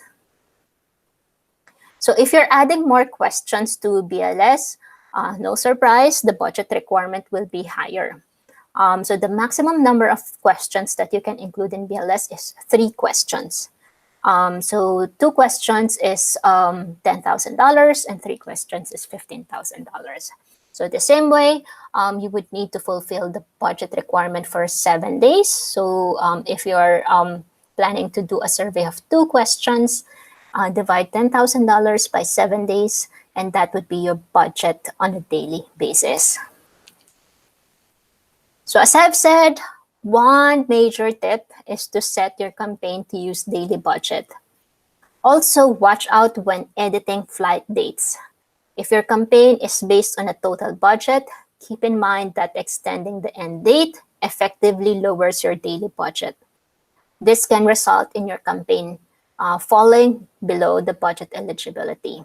So the best tip really is to set your campaign to use daily budget. Also, please remember that the budget requirements are based on USD. So you would need to be mindful about the local exchange rates. And also just a note, we update the exchange rates at the beginning of every quarter. Lastly, please remember that a lift is not guaranteed even if you fulfill the budget requirements. We have budget requirements to help ensure that we generate enough responses for the survey. A lift is the impact of your creatives and targeting. So a lift, therefore, is, so if there's no lift, therefore, that's a manifestation of the ineffectiveness of your creatives and targeting. Now, let's talk about taking actions based on the BLS results. When you see no data in your BLS reports, here is what you can do. If you recently started your campaign, we likely need a couple additional days of spend in order to collect more survey responses. The lower your daily budget is, naturally, the longer it will take to see the results. Now, if your campaign has been running a while, like 2+ weeks, we suggest looking at the additional segmentation options via ad group, affinity, or demo. This is to see if there's a lift there, even if you do not see it at the campaign level. Now, if you are using custom remarketing lists or small custom affinities, we may not be able to ever detect significant lift. So make sure that you are targeting a more broad audience to be able to determine a lift. Now, if the overall campaign did not generate lift, deep dive into the results and find out what can be further improved. Do this by clicking on age, gender, campaign, and video. If you find a lift in the demographics, check if the campaign is intended to resonate more towards male in this example. If not, creatives and targeting should be reviewed. If yes, optimize more towards male. Check if one or some of the campaigns has or have performed better. Then recommend to the client to skew the investment towards the campaign that performed better. So all of these reportings are available to you on a real-time basis. So you can access that. You can access these reports that you see on the screen via the Google Ads and via DV360 as well. BrandLift 2.0 provides rich data which can be used to optimize campaigns for better performance. However, I understand that it can be difficult to know how to analyze and take action based on the volume of information presented. So here's a guide on how to take action based on the results. Let's discuss each of the metric. For ad recall, if there is a strong lift detected, this means that your campaign is strongly remembered by your campaign audience after being exposed to the ad. This also means that the creative is strong for campaign or ad awareness. If there is no lift detected, your campaign might not be strong enough to be remembered. Your creative might be also used in high-reach media campaign like TV that the campaign has already maximized its recall.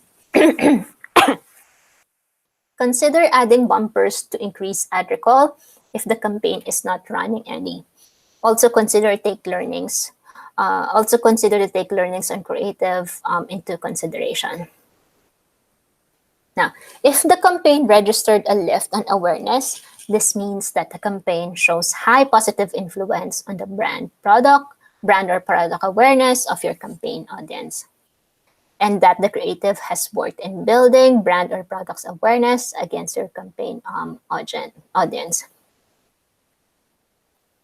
If no awareness lift is detected, your creative might not be ideal to communicate the brand or product. Your creative might be also used in a high-reach media campaign like TV, that it has already saturated the awareness level. So also your campaign might not be distributed might have been distributed to your core audience.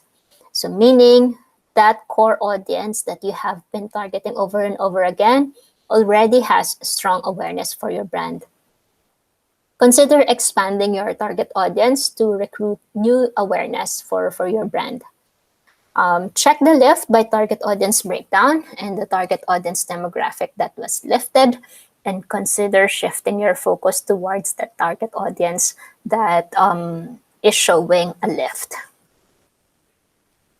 Now, if there's a lift in consideration, this means that the campaign shows high positive influence on the consideration of your campaign audience.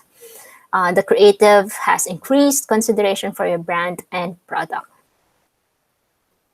If no consideration lift is detected, your creative might not be influencing your campaign audience to consider the brand or product. Or your audience might not be eligible to begin with to consider your brand or product. So with this, it is recommended to broaden your audience and set max lift bidding as a bidding strategy. Also, check the lift by target audience breakdown. The target audience demo that was lifted, take that into consideration and skew your investment towards that target audience. If there is a lift in favorability, this means that after being exposed to the ad campaign, the audience does have a positive perception of your brand or product. If there's no lift, your creative might not show a favorable picture of your brand or product. The immediate next step is to refresh creative. Also check the lift by target audience breakdown. Target the audience or demo that reported a lift. Please also note that the lower funnel metrics like favorability and purchase intent are often the most difficult metric to lift. Very few campaigns deliver a lift on lower funnel metrics because a really strong creative and product offering are required to lift these metrics, and it also takes time to build favorability and purchase intent. If there's a lift in purchase intent, this means that after being exposed to the ad, the audience does have an increased purchase intent. If there's no lift detected, as I've said, lower funnel metrics are always more complicated to impact. So be more flexible when measuring purchase intent. But still, try checking the lift by target audience breakdown and target the audience or demographic that was lifted. That concludes the measurement solutions section. Feel free to drop in your questions. So I'd be more than happy to answer them. If I'm not able to answer them, I'll try my best to find out the answer for you. Bye, have fun with Digital Guru, and thank you for listening. We're almost done. You guys have been doing great. Before we wrap up and before we go to the Q&A section, I do want to make sure that you know how to take the quiz and where to take the quiz. So this is a quiz that will get you certified for the Greenbelt Digital Guru program. So read through the Bubbles case questions on your web app. Go to web app, My Progress, Green, View Belt, and click on Workshop, Driving Awareness, and this is where you can find the quiz. And lastly, stay tuned afterwards. We'll have our Q&A hour with our 2 specialists. Thank you so much to each and every one of you for joining us here today. We had a great time with you.